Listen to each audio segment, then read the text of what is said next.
My siblings want me to apologize for living with my dad, but I don't think I did anything wrong. Growing up, my parents' divorce was the kind of ugly that people whisper about years later. It wasn't just fights or yelling. It was manipulation, resentment, and the kind of bitterness that seeps into every corner of your childhood. I was 12 when it happened.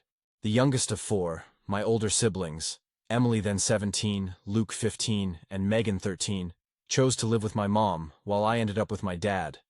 Not because I didn't love my mom, but because at that time she was in a bad place. Financially, emotionally, everything. My dad was the more stable one. He had a house, a job, a routine. My mom was struggling to keep her business afloat and had just started dating a guy named Greg, who none of us liked.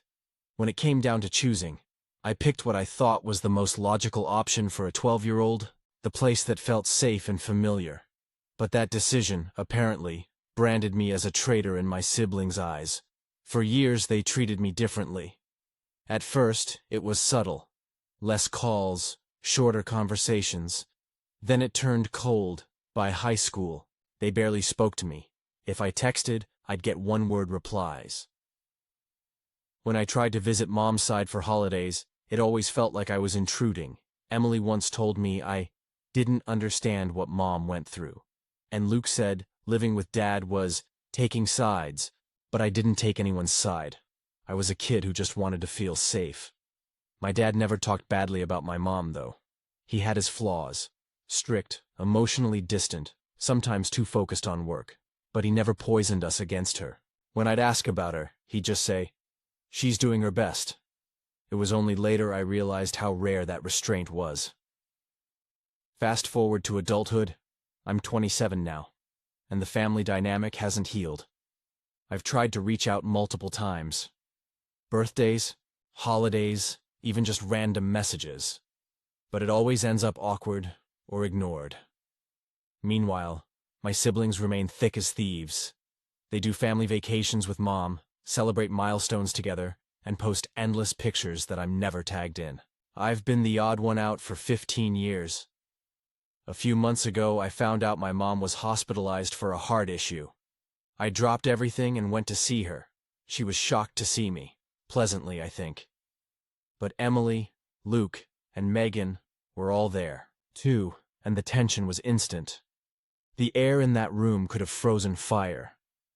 After Mom got discharged, Emily called me later that week. I was hopeful.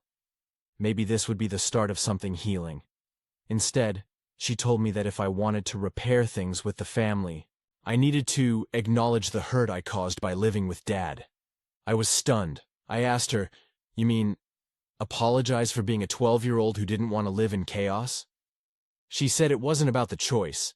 It was about how I sided with the parent who abandoned them emotionally. That one floored me. I reminded her that I was just a kid, that I didn't know the full story, that maybe, just maybe, they could understand I did what I thought was best. But she doubled down, saying, "Until you admit that what you did hurt us, we can't have a real relationship." It's like they've rewritten the past to make me the villain. I hung up that night feeling angry, guilty, and confused all at once. I talked to my dad about it. He's remarried now and lives a quiet life. When I told him what Emily said, he looked genuinely sad. He said, "You don't owe anyone an apology for trying to survive," and I know he's right. But there's still that ache in me that wants a family again. A few weeks after that call, Megan reached out through text. Her message was more emotional than Emily's. She said she missed me, but that Emily and Luke don't feel comfortable inviting me to family gatherings until I take accountability. I asked her what that meant, and she said, "Just say you're sorry for choosing Dad and not Mom." It broke me. I sat there staring at my phone, trying to understand how they could carry resentment that long. Over something that happened when we were still kids. They've built this narrative where my choice was an intentional betrayal. Like I was an adult making a political move instead of a scared child trying to find stability. I haven't replied yet. I want to, God, I want to fix things. But I can't bring myself to apologize for something that wasn't wrong. Because if I do, it'll be like admitting I was at fault for something I had no control over. My therapist told me something recently that stuck. Sometimes peace means letting go of the people who refuse to see your innocence. It sounds harsh, but it's true. I've spent most of my 20s trying to prove I deserve forgiveness for a decision I didn't even make consciously. Still, it hurts. I see photos of them. Siblings I grew up with. People who used to be my whole world. And it feels like watching strangers. I've missed birthdays, weddings, baby showers, and inside jokes I'll never be part of again. All because I lived with the wrong parent. Sometimes I think about calling Emily again, just to ask her why she can't let it go. But I know how that conversation will go. She'll say it's not personal, that it's about loyalty, and that I owe the family an acknowledgement. It's like talking to a wall that's been painted with hurt and stubbornness. My mom's better now. We've actually started talking again, slowly, awkwardly, but it's progress. I visit her every few weeks. We don't rehash the past. We just talk about normal things. Gardening, her cat, the weather. And it feels good. Healing, even. The irony is my siblings don't seem to notice that Mom herself has moved on. She never asked me to apologize. She just seemed happy I showed up. Maybe that's enough. Maybe family isn't always about blood. It's about who lets you grow, who forgives, and who doesn't make you bleed for peace. I still hold out hope that one day, Emily, Luke, and Megan will see things for what they really were. That I wasn't choosing Dad over them. I was choosing safety for myself. But until then, I'm done groveling for forgiveness I don't owe, because at the end of the day, I was a child who made the best choice I could in a bad situation. And I shouldn't have to spend the rest of my life apologizing for surviving it. Update. It's been about 7 months since I wrote that post, and I didn't expect the kind of reflection, and honestly, healing, it would trigger in me. A lot has happened since then, both good and painful, but for the first time in a long time, I feel like I'm finally standing on solid ground. After that last call with Megan, I went quiet. I didn't respond to her message asking me to apologize. I didn't block anyone or make a dramatic statement. I just stopped chasing something that clearly didn't want me back. For years, I've been the one to initiate every conversation, every reunion, every olive branch. And every time, I'd leave feeling smaller than before. It was like trying to hug a ghost that only pushed me away. So, I stopped. At first, it felt wrong. Empty. I'd been carrying that fix-it mindset for over a decade. Letting it go made me feel guilty, like I was abandoning them. But slowly, I started noticing something strange. Peace. I wasn't constantly checking my phone for responses that never came, or replaying old arguments in my head. I was sleeping better, laughing more, and, for the first time, feeling genuinely okay with where I was. Then, out of nowhere, Luke called me. I hadn't heard his voice in over 2 years. He started by saying, "I didn't expect you to pick up," and I told him, "I didn't expect you to call." He laughed awkwardly, and then it went quiet, the kind of silence that holds years of unsaid things. Finally, he said, "Mom told me you've been visiting her a lot. She said it's been nice." I told him it has been, that we don't talk about the past, but it's good to see her again. He sighed and said, "She's happy you're around. I think that's all she ever wanted." I asked him why Emily and Megan still wanted me to apologize. There was a pause before he answered. "They need someone to blame. You're the easiest one." That sentence sat heavy with me. We talked for almost an hour. It wasn't a full reconciliation, but it was the most honest conversation we've had in years. Luke admitted that back then, when the divorce happened, Mom leaned on them a lot emotionally. She'd tell them things about Dad, about me living with him, and in their minds, it turned into a betrayal. He said, "We were kids too. We just didn't see it like you did." For the first time, I didn't feel anger hearing that. Just sadness, he apologized. Not for everything, but for not understanding sooner. And you know what? That was enough. I didn't realize how badly I needed even one of them to acknowledge what happened wasn't my fault. Since then, Luke and I have been talking more, slowly, cautiously. We met up for coffee last month, and it wasn't weird. We didn't dive into old wounds. We just talked like normal people. About work, relationships, life. He even mentioned inviting me to his daughter's birthday next spring. Emily and Megan, though, are still distant. Emily sent me a long text a few weeks ago, and it wasn't hostile. But it wasn't warm either. She said she's not ready to move past everything, that she needs time, and that she hopes I can understand. I do. I really do. But I also know that needing time can sometimes be another way of saying, I'm not ready to admit I might have been wrong. And that's okay. I've accepted that healing doesn't look the same for everyone. The biggest surprise in all of this has been my relationship with Mom. She's changed. I don't know if it's age or perspective, or just time softening old edges. But she's more peaceful now. The bitterness she once carried seems to have faded. One afternoon we sat on her porch, and out of nowhere she said, I wish I hadn't leaned on your siblings so much back then. It wasn't fair to them, or to you. I didn't expect her to say that. I just stared at her for a moment, because those were the words I'd been waiting to hear my whole life. She looked genuinely regretful. She said, You were a child. I should have protected you from the fallout. Not made you feel like you had to pick sides. And I swear, I felt something lift off me in that moment. All those years of guilt, gone. I finally understood that I didn't have to carry their pain anymore. I told her I forgave her, and I meant it. After that, our visits became more relaxed. We started cooking together, watching old movies. Sometimes she brings up small memories from before the divorce. Happy ones. And it reminds me that there were good times. Too, Dad knows I've been seeing her again. He's fine with it. He just said, That's good, kid. She's your mom. There's no resentment in his voice, no defensiveness. It made me realize how differently the two of them process the past. Now, I'm at this point in my life where I'm learning to accept that reconciliation doesn't always come neatly tied with apologies and hugs. Sometimes it's just quiet understanding. Sometimes it's two people meeting halfway after years of standing on opposite ends of a wound. I don't know if I'll ever be close to Emily or Megan again. Maybe one day, maybe not. But I've made peace with that uncertainty, because I'm done apologizing for surviving, and I'm done carrying guilt that doesn't belong to me. Luke told me something during our coffee that I'll never forget. He said, You always seemed stronger than us back then. Maybe that's why it was easier to blame you. That hit hard.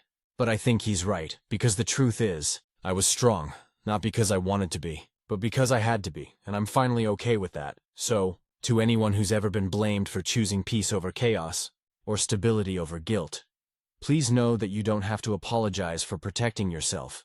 You don't owe anyone an apology for surviving something they still haven't processed. I spent years chasing people who couldn't meet me halfway. Now, I'm learning that sometimes peace means loving people from afar, and that's okay. For the first time, I don't feel like the forgotten sibling, or the traitor, or the outsider. I just feel like me, and honestly, that's enough. Update 2. It's been almost another year since my last update, and honestly, I can't believe how different life feels now. Looking back on everything that's happened, the silence, the distance, the brief moments of reconciliation, I finally understand what people mean when they say, healing isn't linear. It's been a mix of progress and setbacks, comfort and heartbreak, but through it all, I've found something close to peace. After my last update, Luke and I stayed in touch. What started as occasional calls turned into regular check-ins, then casual hangouts. He invited me to his daughter's 6th birthday in March, and even though I was nervous, I went. I almost didn't. I stood in the parking lot for 10 minutes, staring at the gift bag in my hand, wondering if it was a mistake. But then I heard my niece laugh through the open window, and that sound pulled me in. When I walked inside, Luke smiled, really smiled, and that helped. His wife, Jenna, hugged me like she'd been waiting to, which threw me off because we'd never been close. Emily and Megan were there too. That part was tense. Emily kept her distance, giving me polite smiles but not engaging much. Megan, on the other hand, gave me this half-hearted, hey, like she wasn't sure if acknowledging me was a favor or a courtesy. I didn't push. I just said hey back and went to help Luke with decorations. Throughout the day, I noticed small things. Luke subtly trying to bridge the gap.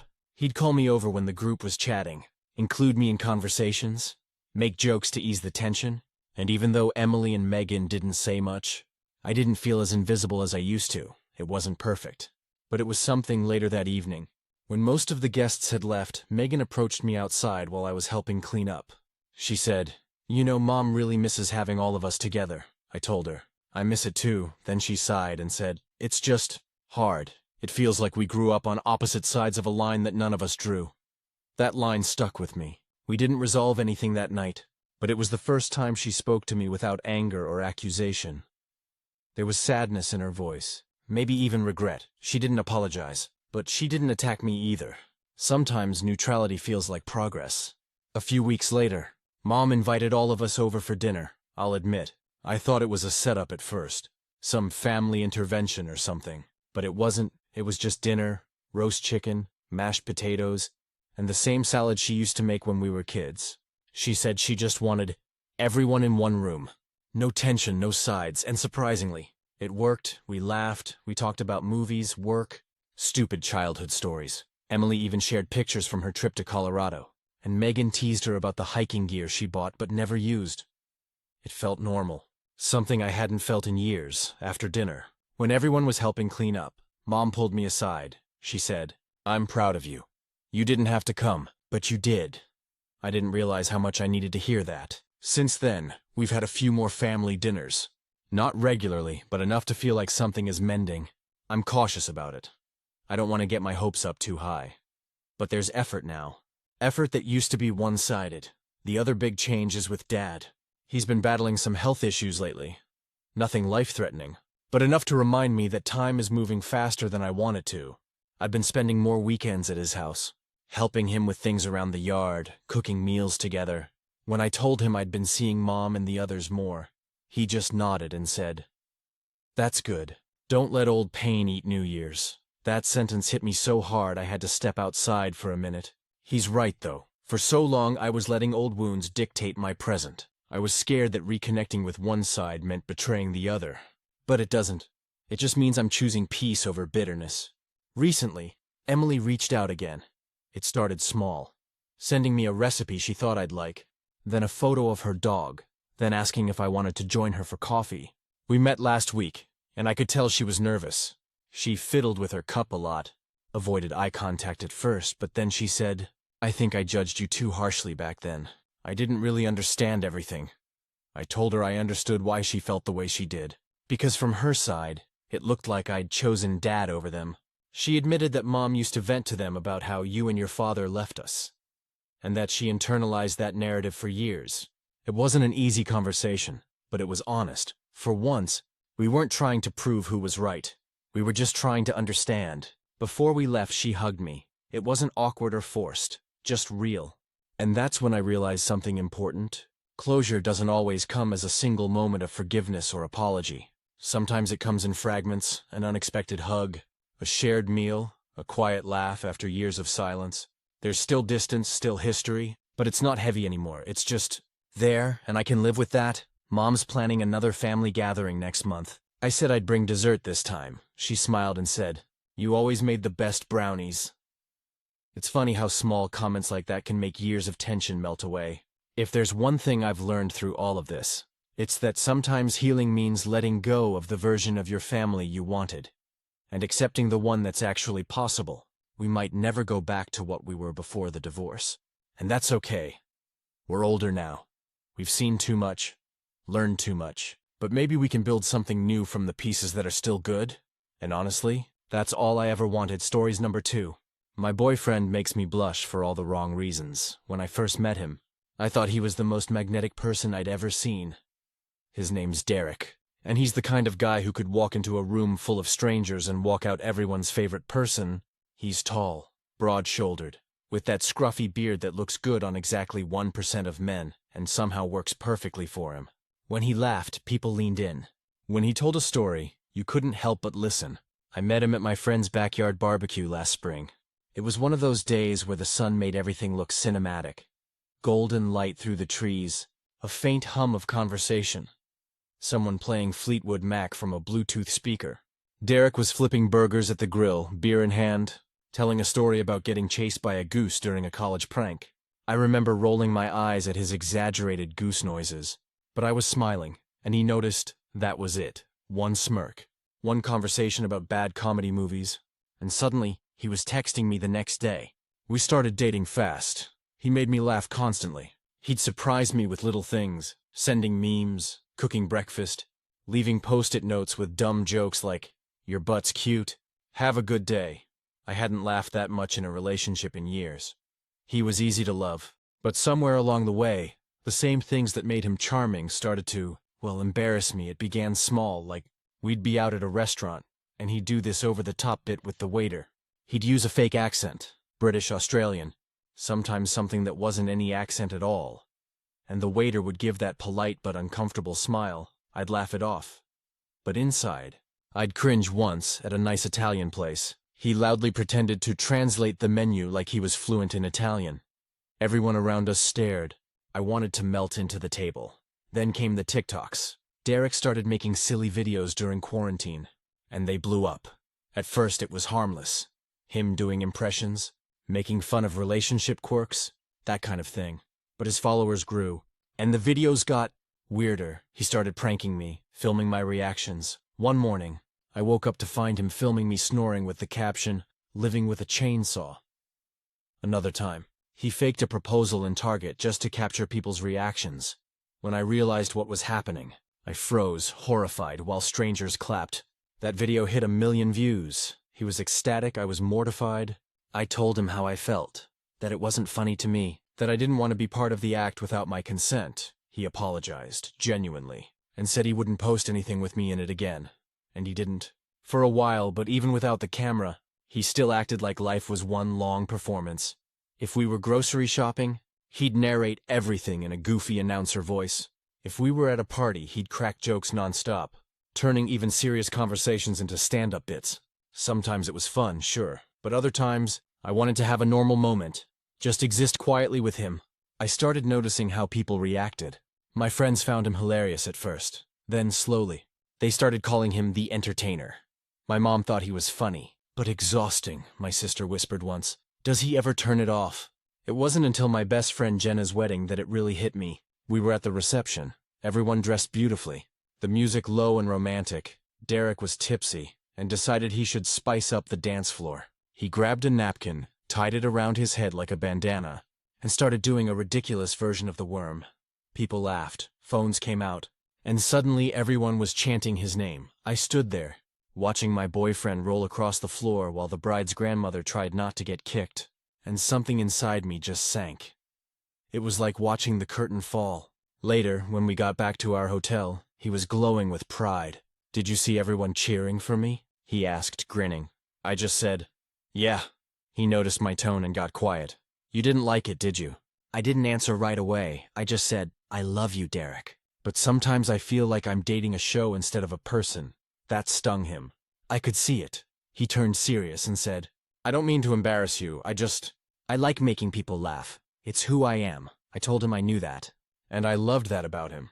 But there's a line between being funny and being on all the time. Between sharing joy and needing an audience. We didn't fight, we just sat there quiet. The air conditioner hummed. He took my hand, but neither of us said much else. Over the next few weeks, I started noticing how much energy it took to be with him. Every dinner, every outing, every conversation had to be lively. If there was silence, he'd fill it immediately, with a joke, a sound effect, anything. I used to think silence was awkward, now I crave it. Don't get me wrong, he still makes me laugh, still kisses me on the forehead, still surprises me with little gifts. I love him truly, but lately, when we're out in public and he's doing his thing, making the waiter laugh, pretending to trip, dancing in the parking lot, I feel this weird mix of pride and secondhand embarrassment. It's like being in love with a firework. You can't look away, but it's loud, unpredictable, and burns out fast. Sometimes I wonder if I'm being unfair. Maybe I'm just too uptight. Maybe I should loosen up. Stop worrying about what other people think. He's not hurting anyone. He's just being himself. But part of me can't help imagining a quieter life. One where I don't have to brace myself every time he opens his mouth in public. Last weekend, we went to a friend's housewarming party. Everyone was having fun, chatting, music playing. Derek walked up behind me, kissed my cheek, and whispered, "Promise not to get mad?" Before I could ask, he grabbed a party hat, put it on backwards, and announced, "Ladies and gentlemen, the real entertainment has arrived." Then he started rapping. Badly.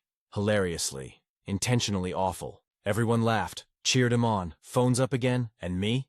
I smiled, I clapped. But I also excused myself a few minutes later, and sat in the bathroom for a while, staring at the tiles, wondering why the person I love most in the world also makes me want to disappear sometimes. When I came back out, he hugged me and said, "Hey, you okay? You look pale." I smiled and said, "Yeah, I'm fine." He kissed my forehead and said, "Good. You know I only do it to make people happy, right?" And I said, "I know, and I do, I really do. I just wish sometimes he could see that I'd be just as happy with quiet laughter at home. No audience, no stage. Just us, real and unfiltered, but for now, I'm still figuring out whether loving someone means learning to embrace their chaos, or realizing that sometimes, the thing that draws you in can also be the thing that quietly wears you down." Update. It's been almost 2 months since I posted, and honestly, I didn't expect so many people to relate. I read through the comments late one night while Derek was asleep next to me, snoring softly, his arm draped over me like nothing in the world was wrong. It hit me how many people have loved someone who shines a little too bright. So bright that sometimes it blinds you. After that night, I decided to stop ignoring the knot in my chest. I didn't want to resent him quietly anymore, so I tried to talk to him again. Really talk. We were sitting on the couch, eating takeout Thai, the TV on low. He was scrolling through his phone, laughing at something one of his followers had tagged him in. I just blurted it out. "Derek, can we talk about us for a second?" He put his phone down immediately, his smile fading. "What's up?" I told him the truth. That I loved him, but felt like I was dating a spotlight. That I wanted to feel like a partner, not part of a show. That sometimes I felt embarrassed, and then guilty for being embarrassed because he wasn't doing anything wrong. Technically, he was quiet for a long time. Then he said, "You think I'm embarrassing?" It came out so small, not defensive, not angry, just hurt. And it broke me a little. I told him no, that I thought he was incredible, charismatic, funny, creative, all of it, but that I also needed moments where the world wasn't watching, moments where he could just be him and I could just be me. No characters, no audience. He rubbed his face and sighed. "You know, when people laugh, it's like oxygen to me. I don't know who I am without that." That sentence hit me harder than anything, because I realized his need to perform wasn't just for attention, it was survival. He told me about growing up with parents who barely noticed him unless he made them laugh. About being the funny kid at school because it was safer than being the awkward one. About how, when his videos blew up, it felt like finally being seen. "I know it's a lot," he said, "but if I stop, I'm scared people will stop liking me." And just like that, all my irritation melted into something else. Sadness, maybe compassion, love, even more painful than before. We agreed to try something new, a quiet day once a week. No filming, no public antics, no bits. Just us, cooking, walking, watching dumb documentaries, existing. The first time we did it, it felt almost awkward. We'd sit there in silence, and he'd fidget, like he didn't know what to do with his hands, but slowly, he started relaxing. He cooked without narrating it like a Food Network host. We watched a whole movie without him doing impressions of the actors. The quiet started feeling comfortable. But then, the real test came, a week later. We went to a local fair with some friends. One of his followers recognized him, ran up squealing, "Oh my God! You're the guy from TikTok." Within minutes, a small crowd had gathered. Phones out, asking for selfies. Derek lit up. He slipped into his stage self instantly, joking, posing, doing his catchphrases. I stood a few feet away, pretending to check my phone, trying not to feel like the invisible girlfriend in the background of someone else's fame. After they left, he turned to me, buzzing. "That was awesome." I didn't think people around here even knew me, I smiled. But he caught the edge in it. "You hate this, don't you?" he asked quietly. I didn't answer. I didn't have to. He nodded, staring at the ground. We didn't talk much for the rest of the night. Later, when we got home, he apologized. He said, "I'm trying. I really am. But it's like a reflex. The second someone looks at me like I'm funny, I can't stop." I told him I believed him. But I also told him that loving someone doesn't mean erasing yourself to fit into their spotlight. I said I needed to know if we could find a balance. If he could let me love the real him, not just the version that makes everyone laugh. He nodded, tears in his eyes. "I don't even know who that is sometimes," he whispered. We held each other for a long time after that. No jokes, no bits, just breathing. Since then it's been complicated. He still makes videos, but not as many. He's started therapy, something I suggested gently, and to my surprise, he agreed. He said he wants to figure out why he can't stop performing, even when he's alone. And me? I'm learning too. Learning that love doesn't always mean admiration. Sometimes it means patience. It means sitting beside someone while they unravel the parts of themselves they've been hiding behind humor and noise. Some days, I still feel that flicker of embarrassment when he does something goofy in public. But now, I also see the little boy inside him who learned that laughter was the only way to be loved. And that changes everything. A few nights ago, we were sitting on the balcony, wine glasses between us. City lights in the distance. He looked over and said, "You know what's funny? The happiest moments of my life lately aren't the videos or the likes. It's this. Just quiet." I reached over, squeezed his hand, and said, "That's all I ever wanted." He smiled, the real one, not the camera one, and whispered, "Me too. I don't know what our future looks like yet. Maybe we'll last, maybe we won't. But right now, we're trying. We're learning how to live between laughter and silence. And for the first time since we met, I don't feel embarrassed anymore, just grateful. That the boy who made the world laugh is finally learning to just be." Final update. It's been almost a year since my last post, and it feels surreal looking back on how much has changed. Not just between me and Derek, but within both of us. If that first post was about my embarrassment and confusion, this one is about something entirely different. Peace, real, quiet, grown-up peace. After the last update, we kept trying, for months, and for a while. It felt like we might actually find the balance we were fighting so hard for. Derek started therapy seriously, and for the first time since I'd known him, he wasn't afraid to talk about the parts of himself that weren't funny. He said therapy felt like rewiring his brain, learning that silence didn't have to mean rejection. There were good days, beautiful ones even. We'd take Sunday walks with coffee, no cameras, no filters. Sometimes I'd catch him just sitting on the couch, scrolling through photos, humming softly instead of performing. Those moments were gold. They made me fall for him all over again. Not the comedian, not the entertainer, but the person underneath all that noise. But there were hard days, too, every now and then. The old habits came rushing back. A crowded restaurant, someone recognizing him, a friend recording his jokes, and suddenly, he'd light up, become Derek the showman again. The crowd would laugh, but afterward, he'd look at me like he knew he'd lost me for a minute. I didn't yell anymore. I didn't roll my eyes or shrink away. I'd just go quiet, and he'd go quiet too. We had a long talk one night, the kind where everything finally spills out. It was around midnight, both of us sitting on the floor, the light from the street lamp making his face look older somehow.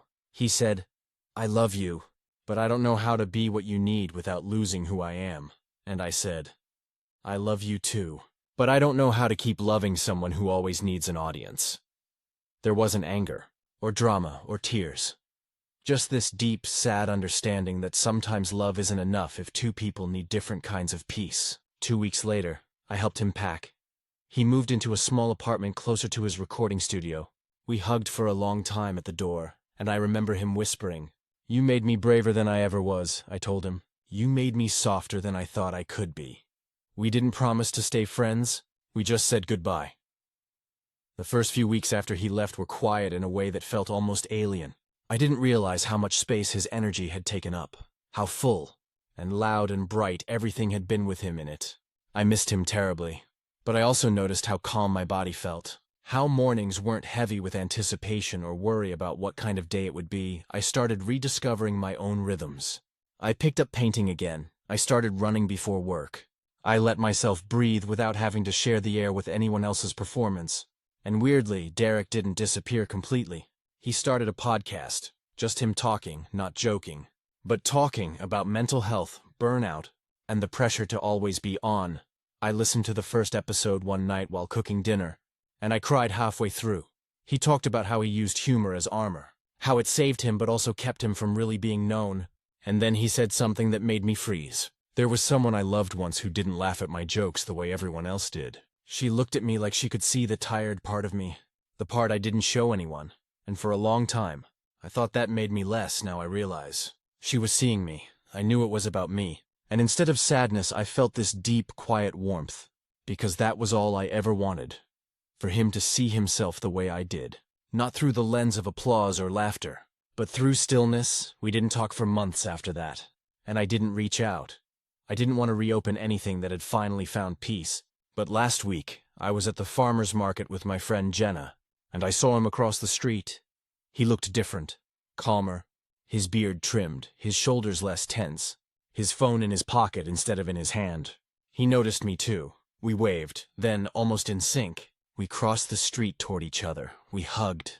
And it wasn't awkward, just easy. He smelled like cedar and coffee. He asked how I'd been, and I told him about work, about the new art class I'd joined. He smiled and said, "I always knew you'd find peace somewhere quiet."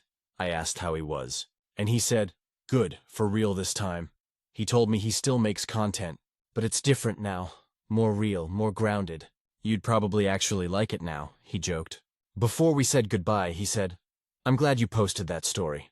By the way, I was startled. I hadn't realized he knew, but he smiled and said, "Someone sent it to me back then. It hurt to read, but it also woke me up." We both laughed at the irony of my Reddit confession becoming part of his self-reflection arc. He gave me one last hug and said, "You were never embarrassed of me. You were just honest about what I couldn't see. I needed that." As he walked away, I felt something I hadn't felt in a long time. Closure. Not the cinematic kind, but the real kind. The kind that settles into your bones quietly and tells you that you did love right, even if it didn't last forever.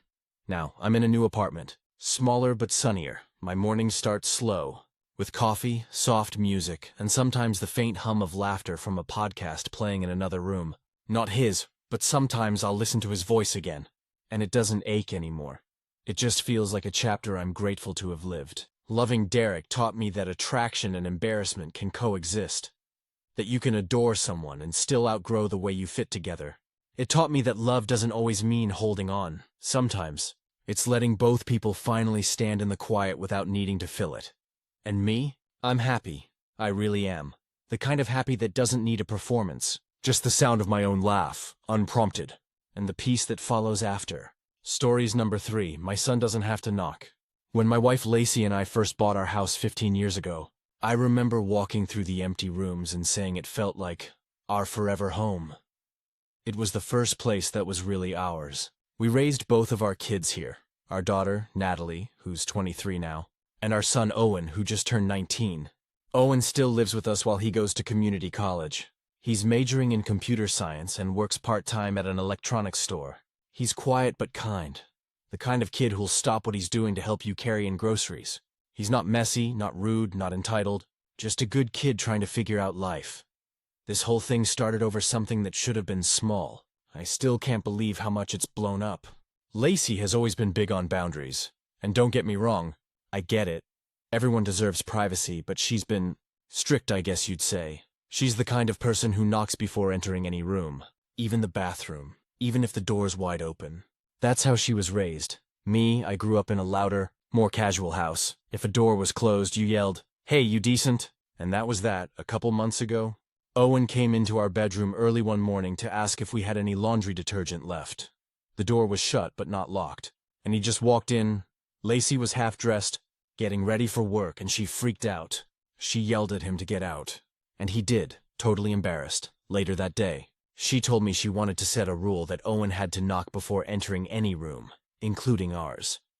I agreed at first because it made sense, but then she added that we should also knock before entering his room. That's when I paused. To me, there's a difference between knocking on your kid's door because they need space and making them feel like a guest in their own home. I always thought Owen's room was his space, sure, but we're family. If I need to ask him something, I'll knock. But if the door's open, I walk in. Same as he's always done with me. Anyway, Lacey printed out a little sign for each door that said, "Please knock." She thought it would teach mutual respect. It felt weirdly formal, but I let it go. Then about a week later, Owen and I were in the kitchen when he said something that hit me harder than it should have. He said, "Mom acts like she doesn't even trust me anymore." I asked what he meant, and he said she'd been locking her bedroom door when he was home.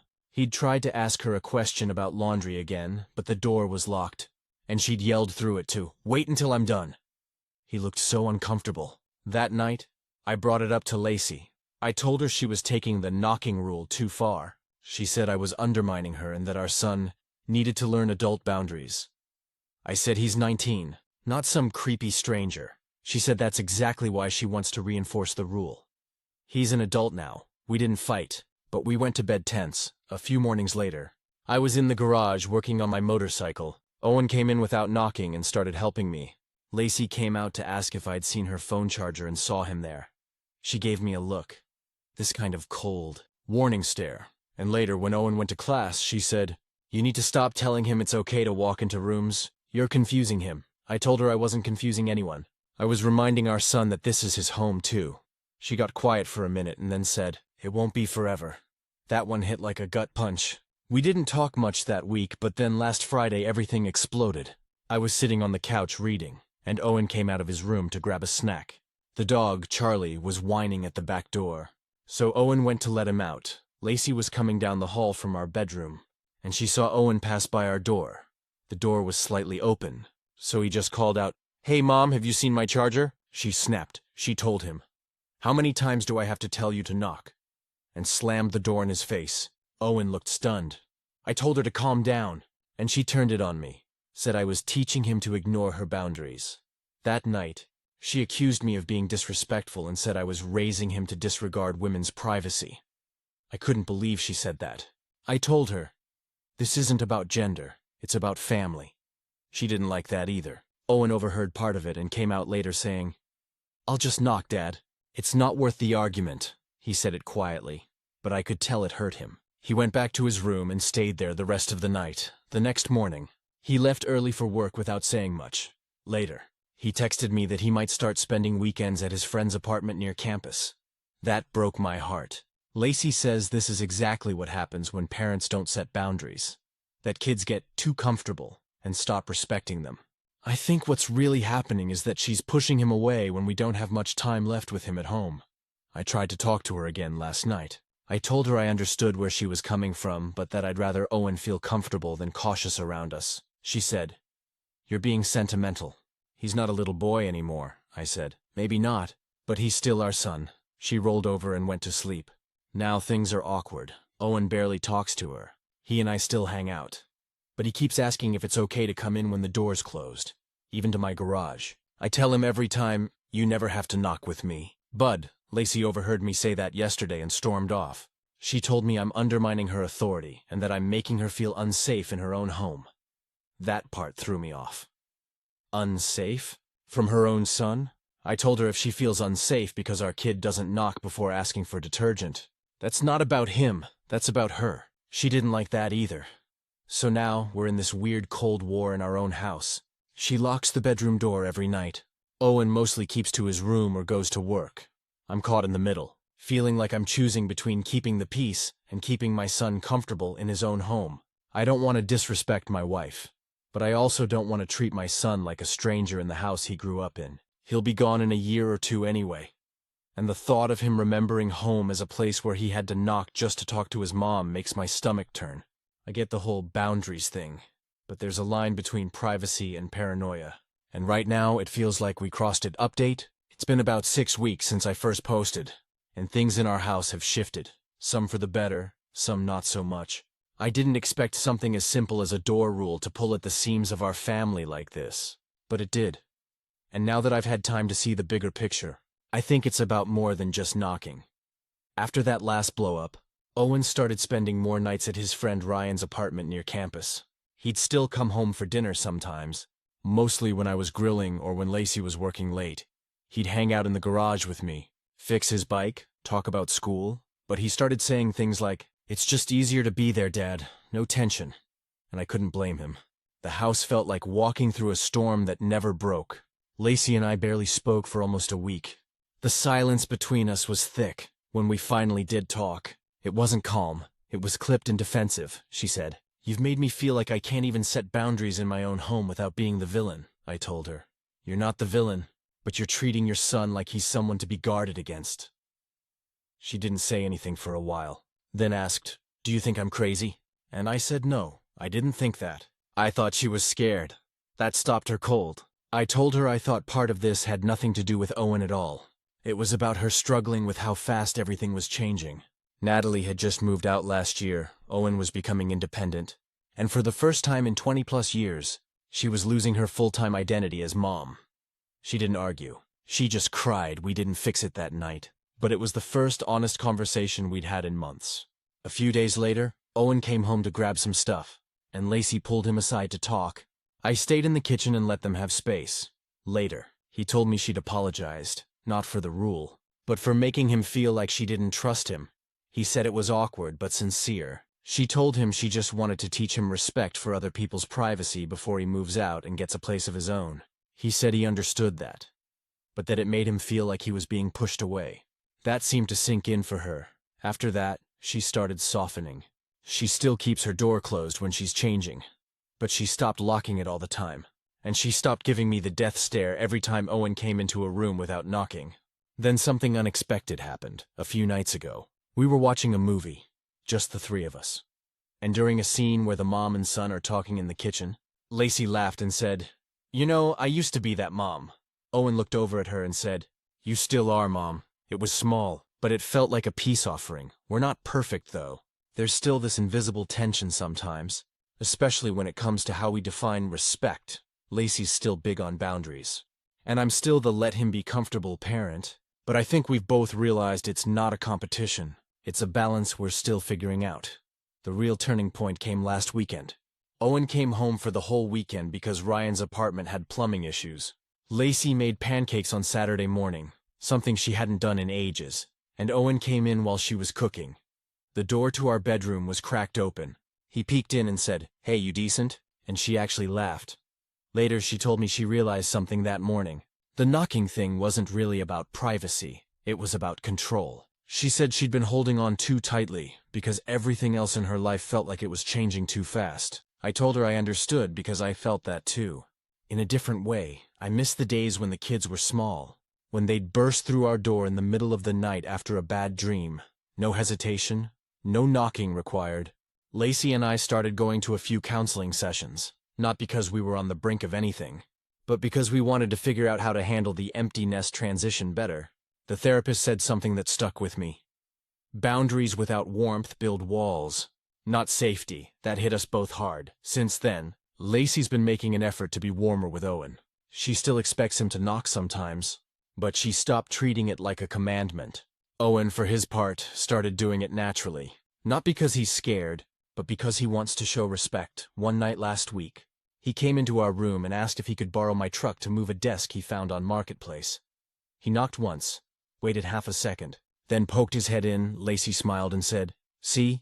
That's how it's done." Owen grinned and said, "You happy now, Mom?" And she actually laughed. Like a real easy laugh I hadn't heard in months.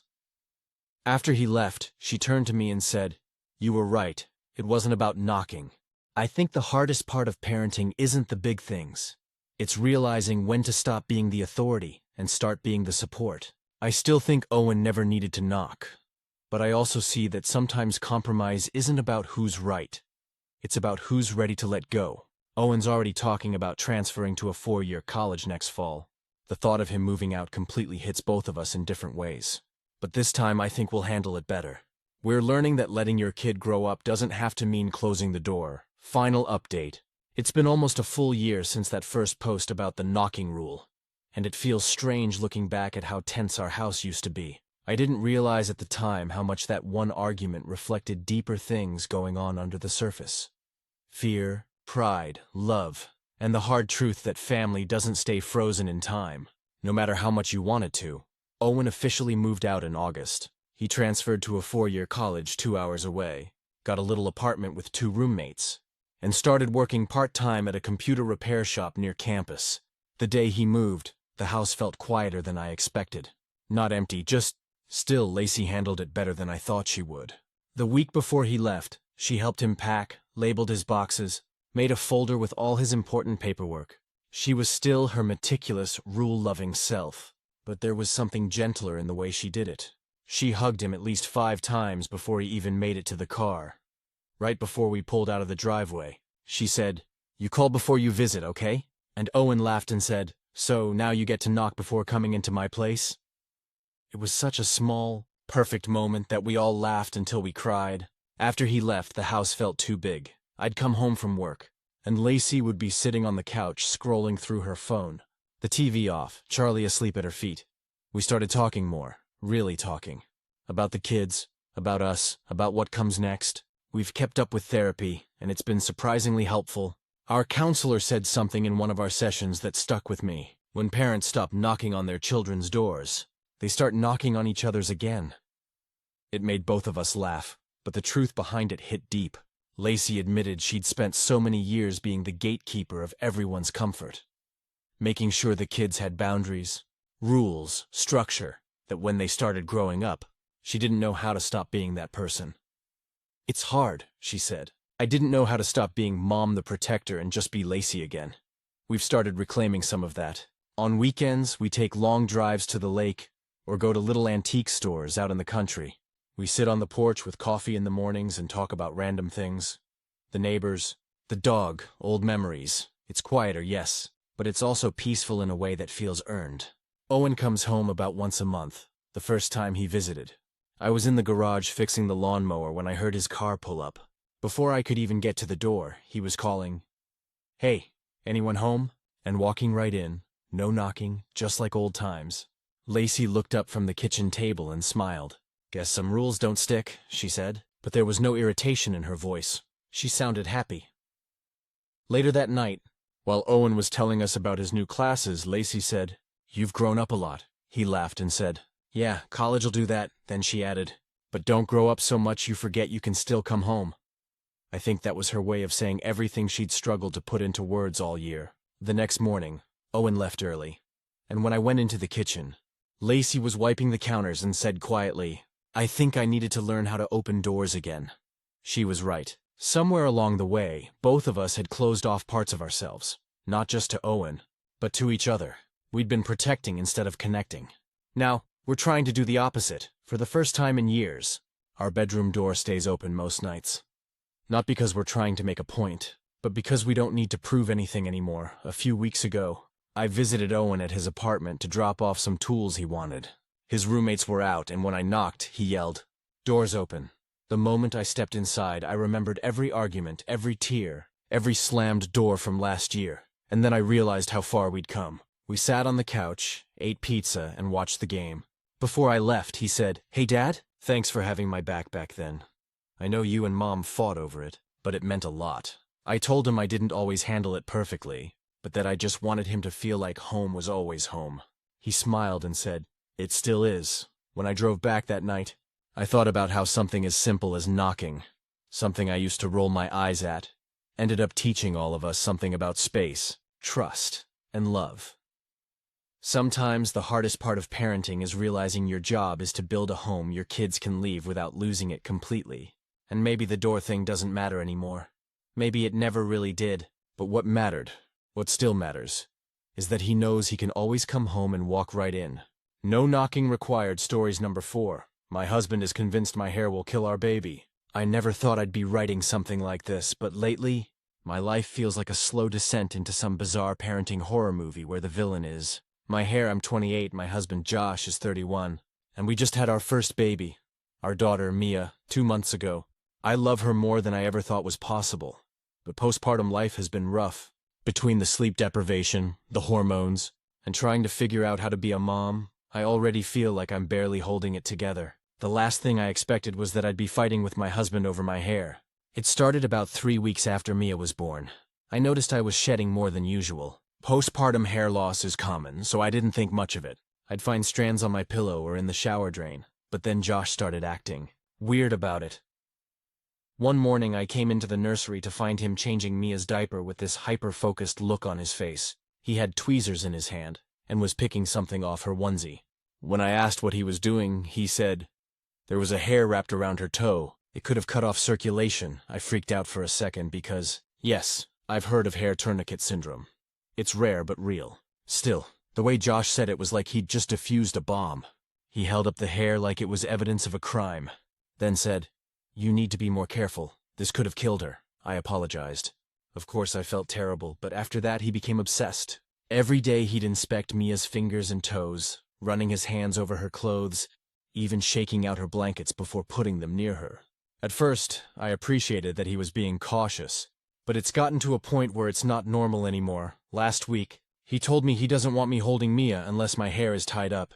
He said he found a strand near her pacifier and that it could have gone in her throat. When I told him he was overreacting, he said, "You don't take this seriously. You don't understand how dangerous this is. I do understand, logically. But his paranoia is getting out of control. I can't even sit on the couch with her without him hovering, checking everything for hair like I'm contaminating her space." 2 nights ago, it all came to a head. I was breastfeeding Mia in bed, my hair in a messy bun, half asleep. Josh suddenly turned on the lamp, panic written all over his face. He said, "I saw something on her face. Move your hair back." He started patting her down while she cried. And I snapped. I yelled at him to stop, that he was scaring her. He shouted back that I was being careless, and that, if anything happens to her because of your hair, I'll never forgive you. It broke me. I went into the bathroom, locked the door, and sobbed quietly while Mia screamed in the other room. When I came out, he wouldn't even look at me. He just said, "You should think about cutting it short. It'd be safer." I told him I wasn't cutting my hair because of his anxiety. That's when he accused me of putting vanity over safety. That hurt more than I expected. Since then, things have been tense. He started keeping a lint roller by the bassinet and checks it constantly. He even vacuumed our bed sheets 3 times in one day. I caught him boiling Mia's pacifiers again, just in case. When I tried to talk to him calmly about it yesterday, he said, "You don't get it.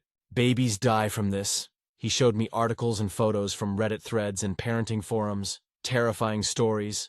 Sure, but extremely rare. He's convinced that we're one strand away from tragedy. I told him I think he's developing postpartum anxiety, which isn't just for mothers. Dads can experience it too. He got defensive and said I was trying to medicalize his instincts. I don't know what to do anymore. I love him, but I'm exhausted. His fear has turned into control. I can't even sit down to feed our baby without him hovering. He follows me around the house, picking hairs off my clothes, muttering about safety. It's like living with someone who's stuck in a loop of worst-case scenarios. Last night was the worst so far. He woke me up at 3 a.m. saying, "Check her mouth. I think she swallowed one." I jumped up, panicked, and we both checked her. She was fine, just sleepy and fussy. But then he started crying. I'd never seen him like that before. He said, "I can't lose her. I can't." And in that moment, I realized this isn't just about hair. It's about fear. Deep, consuming fear. This morning, I called my sister, Rachel, who's a nurse. She said it sounds like obsessive anxiety, possibly postpartum OCD, which can manifest as intrusive fears about harm coming to the baby. She suggested therapy, for both of us, honestly. I brought it up gently to Josh, but he shut down. He said, "You think I'm crazy." I told him I didn't. I just think he's scared and needs help processing that. He didn't respond, just left the room. Now I'm sitting here with Mia asleep in her bassinet, watching her tiny chest rise and fall, and I feel completely torn. Part of me is terrified for Josh because he's not himself anymore. The other part of me is angry that I can't just enjoy being a new mom without feeling like I'm living under a microscope. I've started tying my hair up all the time, even when he's not home, because now I'm scared too. Not of the hair, but of the conflict. I feel like a stranger in my own house. I want to help him. But I also want to protect my peace and my baby from an environment that's growing increasingly tense. I don't know how to bring this up again without setting him off. But something has to change. I'm starting to realize that if he doesn't get help soon, it's not just our relationship that will suffer. It's Mia too. I love Josh deeply, but love doesn't mean letting fear run the house. I just hope he remembers that before it's too late. Update. It's been a few months since I wrote about Josh's fear that my hair could somehow harm our baby. And I wish I could say things magically got better. They didn't. Not right away. But they did change. After that last night I described, when he woke me up at 3 a.m. panicking that Mia had swallowed a strand of my hair, I hit a breaking point, not in a screaming, dramatic way. Just this quiet kind of collapse. The next morning, I sat on the kitchen floor while Mia was napping, surrounded by laundry that hadn't been folded in days, and I just cried. It wasn't even about his obsession anymore. It was about everything. The exhaustion, the loneliness, the constant fear that I'd do something wrong. When Josh came downstairs, he froze. I think it was the first time he realized how much his behavior had worn me down. He looked lost, like he didn't know whether to comfort me or defend himself. I told him, through tears, that I couldn't keep living like this. That his paranoia wasn't just hurting me, it was hurting us. I expected him to argue, but he didn't. He just sat next to me on the floor and said, "I don't know what's wrong with me. I feel like I'm losing my mind." That's when I knew it was real. This wasn't stubbornness or pride anymore. It was fear and guilt eating him alive. The next day, I called Rachel again, my nurse sister, and asked if she could come over and talk to him. She did, bless her heart, and she was amazing. She didn't accuse him or dismiss his feelings. She said, "Josh, I know how terrifying it is to love someone so much that you're afraid to lose them.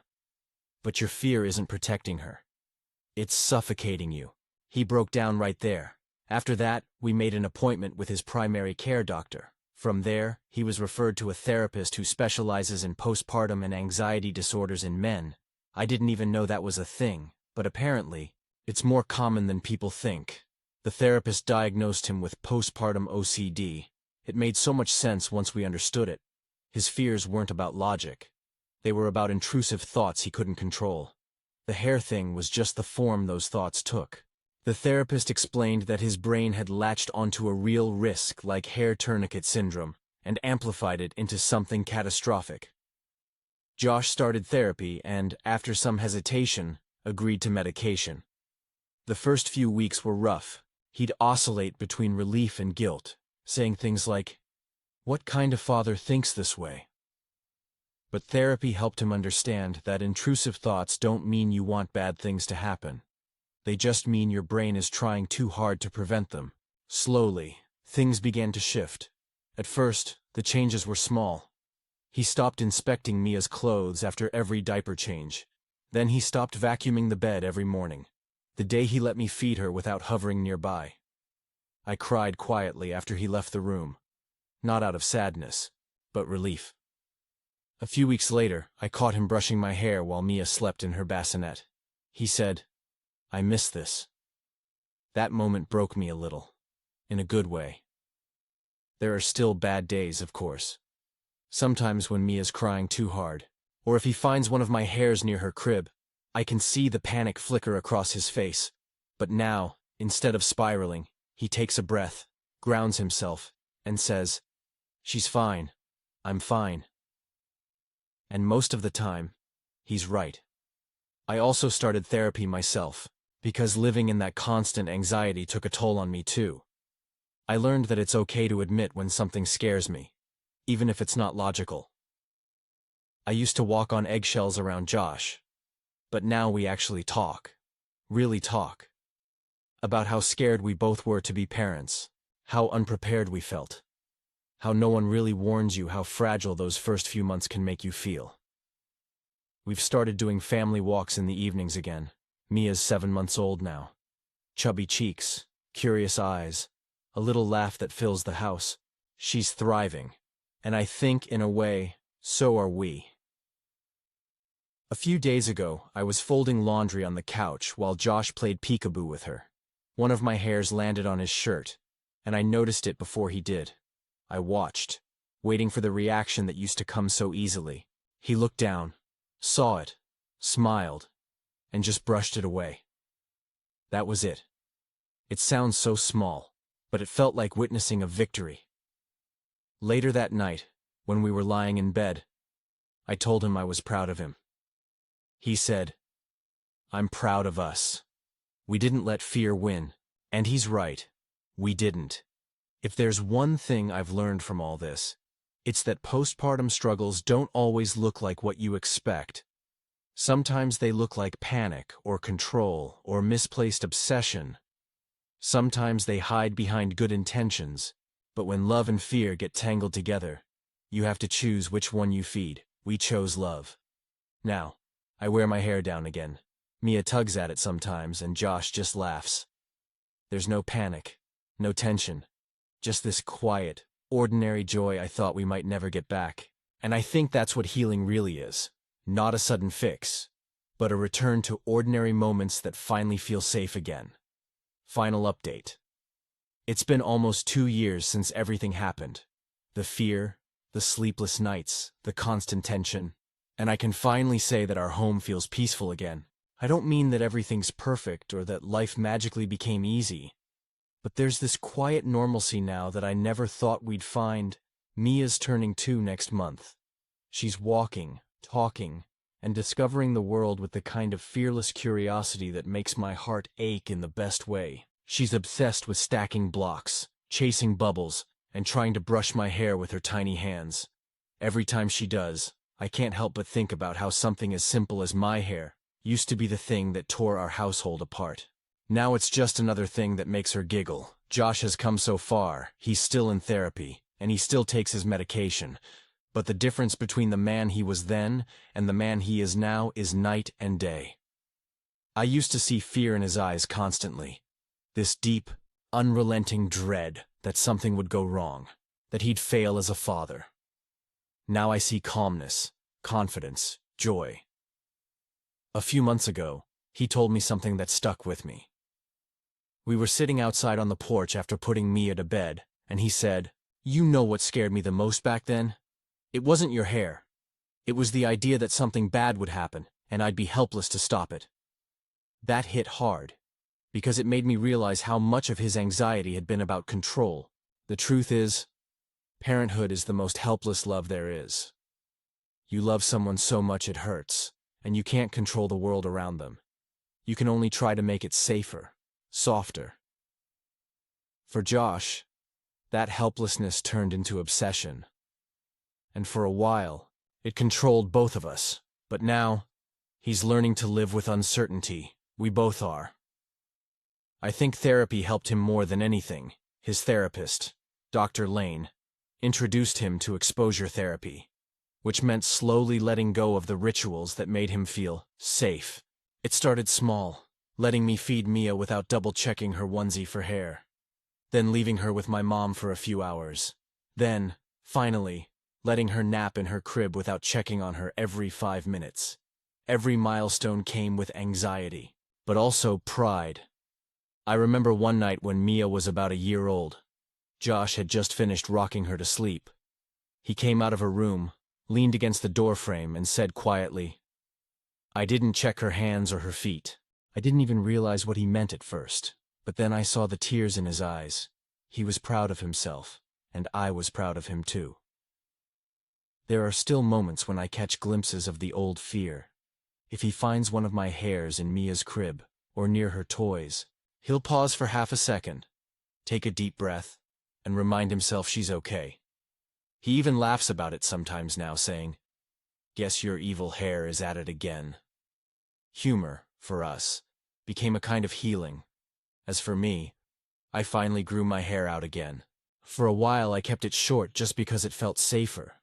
But this year, I let it grow, and Josh told me he loved it. He said it makes me look like the woman he fell in love with again. I didn't realize how much I'd missed hearing that. We've both learned a lot from this. I've learned how powerful fear can be when it goes untreated, and how it can disguise itself as love or protection. Josh has learned that being a good parent doesn't mean eliminating every risk, but learning to live with them. And most importantly, we learned how to support each other without losing ourselves. I'd be lying if I said there wasn't resentment left over from that time. There were nights when I felt completely invisible, when I wanted to scream that I was scared too. But with therapy and time, we've talked about it, we've forgiven each other. We even started couples counseling to rebuild trust and communication. It wasn't easy, but it's made us stronger. There's one memory that sums it all up for me. A few weeks ago, we were at the park. Mia was running around in the grass, laughing, her curls bouncing in the sunlight. She fell, hard enough that my heart jumped. But before I could rush over, Josh beat me to it. He checked her, saw she was fine, kissed her scraped knee and said, "You're okay, baby. You're okay." He didn't panic. He didn't overreact. He just comforted her, calm, gentle, steady. And in that moment, I realized that the fear that once ruled our lives had finally lost its power. We drove home that day with the windows down, Mia singing her garbled version of "Twinkle, Twinkle." And I looked over at Josh. one hand on the wheel, the other resting on mine. And I felt nothing but gratitude. For the hard lessons, the growth, the second chances, because we really could have fallen apart. So many couples do under that kind of pressure. But instead, we found a way to hold on. To each other, to our baby, to ourselves. If someone had told me 2 years ago that my husband's fear of my hair would lead us to therapy, self-discovery, and eventually a deeper understanding of love, I probably would have laughed. But life's strange like that. Sometimes the things that almost break you end up being the things that rebuild you. Now, every time I brush Mia's hair or braid my own, I think about how something that once symbolized fear has become just another part of our ordinary, peaceful life. And for the first time in a long time, that's enough. Stories number 5. My sister's wedding brought back everything I tried to forget about mine. When my sister Lacey got engaged last spring, the first thing she said was, "I want the whole family involved. I want it to feel like a real family celebration." She said it so brightly, so earnestly, that it almost made me laugh out loud. Because when I got married 3 years ago, that same family acted like my wedding was some kind of inconvenience they had to endure. I'm the oldest of 3. Me, Lacey, and our brother Tyler. Growing up, I was the responsible one. The second mom type. My parents, Mark and Denise, leaned on me a lot. Lacey was the golden child. Bubbly, outgoing, the one who never got punished because that's just how she is. And Tyler, well, Tyler could commit a minor felony and my mom would probably bake him cookies afterward. When I got engaged to my husband, Matt, my parents barely reacted. My mom said, "Oh, already?" And my dad asked, "You sure you can afford a wedding right now?" No congratulations, no hugs, no excitement. Lacey, on the other hand, made a whole speech at dinner about how she just didn't want to lose her sister to some guy, then cried dramatically while my mom comforted her. That set the tone. Planning my wedding was a nightmare. My parents refused to help financially, even though they paid for almost everything for Lacey's high school graduation party. And I'd seen the kind of extras they covered for other relatives' weddings. I didn't expect them to go broke for me, but the hypocrisy stung. They constantly undermined me, questioned every choice, refused to RSVP to things, and even skipped my bridal shower. Lacey forgot to show up to my dress fitting because she had brunch plans. On my actual wedding day, my mom complained that the venue was too far. It was a 45-minute drive. My dad showed up late, and Lacey wore a white lace dress that looked like a wedding gown. I kid you not. The cherry on top? My parents left right after the cake cutting. No goodbye, no photos, nothing. When I asked about it later, my mom said, "We were tired, honey. You know we're not as young as we used to be." After that, I pulled back. I didn't go no contact, but I stopped trying. I'd show up for holidays, smile politely, leave early. I learned to keep my distance emotionally, because it just hurt too much to keep expecting something they clearly weren't going to give me. Then, last year, Lacey got engaged to her boyfriend, Jason, and suddenly, the same family that ghosted my wedding turned into a Hallmark commercial. My mom started baking cookies for their engagement photo shoot. My dad offered to cover half the venue cost, and Tyler started calling Jason my future brother. They asked me to be maid of honor. I almost choked when Lacey asked. She said it over brunch like she was giving me a compliment. "You're my sister. Who else would it be?" she said, smiling like she was doing me a favor. I told her I'd think about it, and she gave me this confused little frown, like she couldn't possibly imagine why I wouldn't jump at the chance. When I told Matt, he said, "You don't owe them anything." But a part of me, that stupid, still hurting part, felt guilty for even considering saying no. Then the requests started coming in. Lacey asked me to help plan her bridal shower. "You're so organized.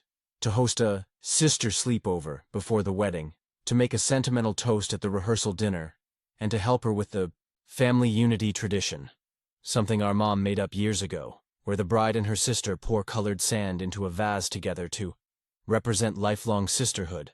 That last one was my breaking point. I told her no, I wouldn't be hosting or planning. No, I wouldn't be doing the family sand thing. And no, I wasn't comfortable giving a speech after how they all treated me during my own wedding. I said it calmly. But Lacey looked like I'd slapped her. She said, "That was years ago. You're really going to hold a grudge forever?" I said, "I'm not holding a grudge. I'm remembering what happened. You all made it very clear where I stood." She burst into tears. My mom called the next day to say I was being cruel and immature. She said, "Lacey deserves your support. You're her sister. You can't punish her for your resentment. But here's the thing. It's not resentment. It's self-preservation." For years, I was the peacekeeper. The one who bent until I broke just to make everyone else comfortable. I tried to tell myself it didn't matter. That family dynamics are complicated. That maybe I was just too sensitive. But watching them treat Lacey's wedding like the royal event they couldn't bother to make mine hurt in a way I can't fully describe. Lacey sent me a long text later saying she was heartbroken, that I wouldn't participate, and that she hoped someday I'd realize family isn't about keeping score. I stared at that message for a long time. Family shouldn't be about keeping score. But if we're being honest, they kept score first. They decided my happiness was optional. The wedding's coming up in a few months. I told Lacey I'll attend as a guest. Nothing more. She said she might as well not even invite me then. And I told her that was her choice. It's strange. I thought saying no would feel guilty. But it actually feels freeing. Like I finally stopped trying to earn something that was never mine to earn. I don't hate my family. I don't even hate Lacey. I just finally stopped pretending that their version of love is something I have to accept on their terms. And honestly, that feels like the first real tradition worth keeping. Update, it's been about 3 months since I first wrote about Lacey's wedding. And the actual event just happened last weekend. I wasn't even planning to post an update. But honestly, so much happened that I think I need to just get it out somewhere. After I told my family I'd attend as a guest, and not be part of the bridal party, or the sister traditions, things were tense. My mom barely texted me, and when she did, it was clipped and passive-aggressive. Things like, "Hope you'll still show up looking appropriate," or, "Don't make this harder on your sister than it already is." Lacey stopped calling altogether. I kept waiting for the guilt to come. That heavy, familiar weight that usually makes me cave and apologize just to smooth things over. But this time, it didn't. I felt strangely calm, detached even. Matt, my husband, was supportive the entire time. He kept reminding me that I wasn't doing anything wrong, that setting boundaries doesn't make me cruel. But I'd be lying if I said it didn't sting seeing photos pop up online. My mom and Lacey having cake tastings, doing dress fittings, laughing together at brunch, all things she didn't have time to do with me when it was my turn. About 2 weeks before the wedding, Lacey sent me a message that threw me off completely. She wrote, "Hey, I really want you there. Even if you're not in the bridal party, can you please at least come to the rehearsal dinner? I don't want there to be bad blood between us on my wedding day." It was worded nicely enough, but I could feel my mom's fingerprints all over it. Still, I said yes. I figured I could go, be civil, and leave early if it got uncomfortable. The rehearsal dinner was held at a nice little restaurant downtown. When I walked in with Matt, every head at that table turned. You could feel the tension. My mom gave me one of those tight smiles that doesn't reach the eyes, and my dad nodded but didn't say much. Lacey, to her credit, came over and hugged me, stiffly, but it was something. Dinner was fine for about 20 minutes until my mom decided to make a toast. She stood up with her glass and said, "We're just so proud of Lacey. She's been such a blessing to this family, always bringing everyone together. Always thinking of others before herself. She's our heart." Then she looked directly at me and added, "Some people forget how important family traditions are, but thankfully Lacey never has." The table went dead silent. I felt every muscle in my body tense. Matt's hand slid onto my thigh under the table. A quiet, grounding touch. I didn't say anything, didn't react, just forced a polite smile and took a sip of my drink. But inside, something inside me finally snapped. Not in an explosive way, but in a quiet, freeing one. I realized I'd been waiting my whole life for my mother to stop picking favorites. She wasn't going to. And that was the moment I stopped hoping she ever would. After the toast, I excused myself to the restroom. Lacey followed me in a few minutes later. She looked upset, which surprised me. She said softly, "Mom shouldn't have said that. I didn't know she was going to." I looked at her in the mirror and said, "It's fine. I've learned not to expect much." She started crying again, saying she just wanted things to be okay between us. I told her, "Things are okay. They're just not what you want them to be. I can love you and still not play the same role anymore." She looked like she didn't fully understand, but she nodded. Then came the wedding. It was held at a vineyard about an hour outside town.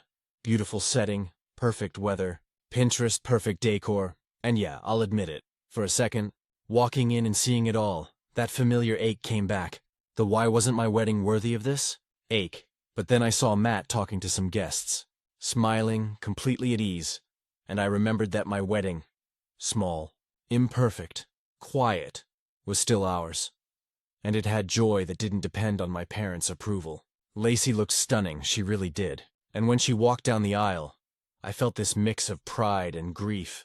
Pride that she'd found happiness. Grief for all the years I tried to earn what she'd been given freely. During the reception, I mostly kept to myself. I chatted with a few cousins, danced a bit with Matt. My parents didn't speak to me beyond pleasantries. But then, near the end of the night, something unexpected happened. Lacey came up to me on the dance floor, barefoot, her makeup slightly smudged, holding a glass of champagne. She said, "Can we do the sand thing? Just you and me? Not on stage, not for photos, just us?" I was stunned, I said. "I thought that was part of the ceremony." She shook her head. "It was, but I told Mom I changed my mind. I wanted to do it later. I still want you to be part of it." She pulled me outside to the little patio behind the reception hall, where there was a leftover vase and 2 small containers of sand. One pink, one white. She handed me mine. We stood there, quiet. The music muffled through the doors. When we poured the sand, she whispered, "I know you think I didn't care about what happened at your wedding, but I did. I was just too wrapped up in myself to see how much it hurt you. I'm sorry, okay? For everything, it wasn't dramatic or overly emotional. Just simple, honest words. I could tell she meant them. I told her I forgave her, and I did, because I realized my anger wasn't really at her anymore. It was at our parents, at the years of imbalance that shaped how we saw each other. We hugged, cried a bit, and went back inside. My mom looked confused when she saw us smiling. But for once, I didn't care. Since the wedding, Lacey and I have actually been talking more. Not in the performative, let's pretend we're best friends way. Just small, real check-ins. She sent me a photo of the sand vase sitting on her new mantle with the caption, "I want to start over, sister too, and maybe we will." As for my parents, things are distant but peaceful. I'm polite when I talk to them, but I don't seek their validation anymore. That constant hunger for approval is gone, and it's honestly one of the most liberating feelings I've ever had. Matt told me last night, "You looked lighter this weekend, like something finally let go." He's right, because for the first time, I stopped being the version of me they expected. The peacekeeper, the fixer, the one desperate to prove I belonged, and started being the version who simply is. And if there's one thing I learned through all this, it's that sometimes closure doesn't come from an apology. Sometimes it comes from deciding the story doesn't get to define you anymore. Update 2. It's been nearly 6 months since Lacey's wedding, and I didn't think there'd be much more to say after that last update. But life has this weird way of circling back to things you thought were finished. This time, though, the full circle felt healing in a way I didn't expect after the wedding. Things between Lacey and me actually settled into something I'd call cautiously comfortable. We weren't suddenly best friends, but we started building this small, tentative rhythm, texting a couple times a week, sending TikToks or recipes, talking about work or random everyday stuff. It was light, easy, and for once, not loaded with family drama. She and Jason bought a small house about 20 minutes from us, and they invited Matt and me over for dinner a few times. The first couple of visits were polite. We all danced around the past, careful not to poke old bruises, but slowly it started to feel more natural. One night, after a few glasses of wine, Lacey and I were in the kitchen together while the guys were outside grilling. She leaned against the counter and said, "You know, I still think about how things went down before my wedding. I wish I'd understood sooner why you were so hurt." I told her it wasn't all on her, and that I wasn't angry anymore. Just sad for how much time we lost trying to live up to what Mom and Dad expected from us. She nodded, tearing up a little, and said, I used to think being the favorite was this great thing, but honestly, it's exhausting. It's like I can never screw up or they'll turn on me too. That was the first time I realized she saw it, not just from my side, but from her own. She was caught in a different version of the same dysfunction, expected to perform the role of perfect daughter forever. That conversation changed something between us. We started being more honest, not just about family, but about life, about marriage, about how we both felt like we were constantly trying to balance being strong and being seen. There were moments that made me emotional, like when she said, "I always thought you didn't like me much growing up. I didn't realize you were just tired of being overlooked." We laughed, cried a bit, and hugged. The kind of hug that doesn't feel performative or forced, just long and needed. Things with my parents, though, didn't shift as easily. After the wedding, my mom seemed to be walking this weird line between pretending everything was fine and quietly punishing me for breaking the family pattern. She'd text occasionally, updates about Tyler's new job or church bake sales, but never anything real. No apology, no acknowledgement. Then, out of nowhere, she called me one afternoon. It was a Wednesday, and I was working from home. I saw her name pop up and almost didn't answer, but something in me said, just see what she wants. She started with small talk, asked about work, about Matt, about the weather. Then she said, "I've been thinking about what happened last year. At your sister's wedding." Her voice was shaky, hesitant, which was not like her at all. I braced myself for guilt tripping, but instead she sighed and said, "I shouldn't have said that toast. I knew what I was doing, and it was unkind." I was stunned. My mom is the kind of person who can rationalize a hurricane. Hearing her admit fault, even in a small way, was like the world tilting. She continued, "I was angry. I thought you were trying to hurt your sister's feelings. But I see now you were hurt first, and I didn't want to face that. It's easier to make you the difficult one than admit I wasn't there for you." I didn't even know what to say. I think I just whispered, "Thank you." We ended up talking for almost 2 hours. For the first time in my adult life, my mom actually listened, not defensively, not trying to fix it, just listened. She cried at one point and said, "I thought I was being fair by treating you like you could handle more. I didn't realize I was just giving you less." That sentence gutted me, because that was it, exactly. I was always the strong one, the one they didn't worry about, and being seen as strong meant never being treated gently. After that call, I cried for a long time, not out of sadness but relief, like something that had been stuck inside my chest for years finally loosened. A few weeks later, she asked if Matt and I would come over for dinner. I agreed, cautiously optimistic. Lacey and Jason were there too, along with Tyler. It was the first time we'd all been in the same room without tension. My dad grilled steaks. Mom made her usual side dishes, and for once, nobody tiptoed around anything. At one point, my mom actually brought up my wedding. On her own, she said, "I looked through the photos the other day. You were such a beautiful bride, and I feel awful that I didn't tell you that then." I think I stopped breathing for a second. I told her it meant a lot to hear that. Even now, she reached over and squeezed my hand. And for once, it didn't feel performative. It felt real, human. Like maybe she was trying to meet me halfway. We've been slowly rebuilding since then. It's not perfect. She still says things sometimes that make my jaw clench, still slips into her old patterns. But now, I call her out gently, and instead of getting defensive, she takes a breath and says, "You're right, I'll work on that." That's huge for her. As for Lacey and me, we've started doing something small but kind of special. Sunday coffee dates, just the two of us, no parents, no partners.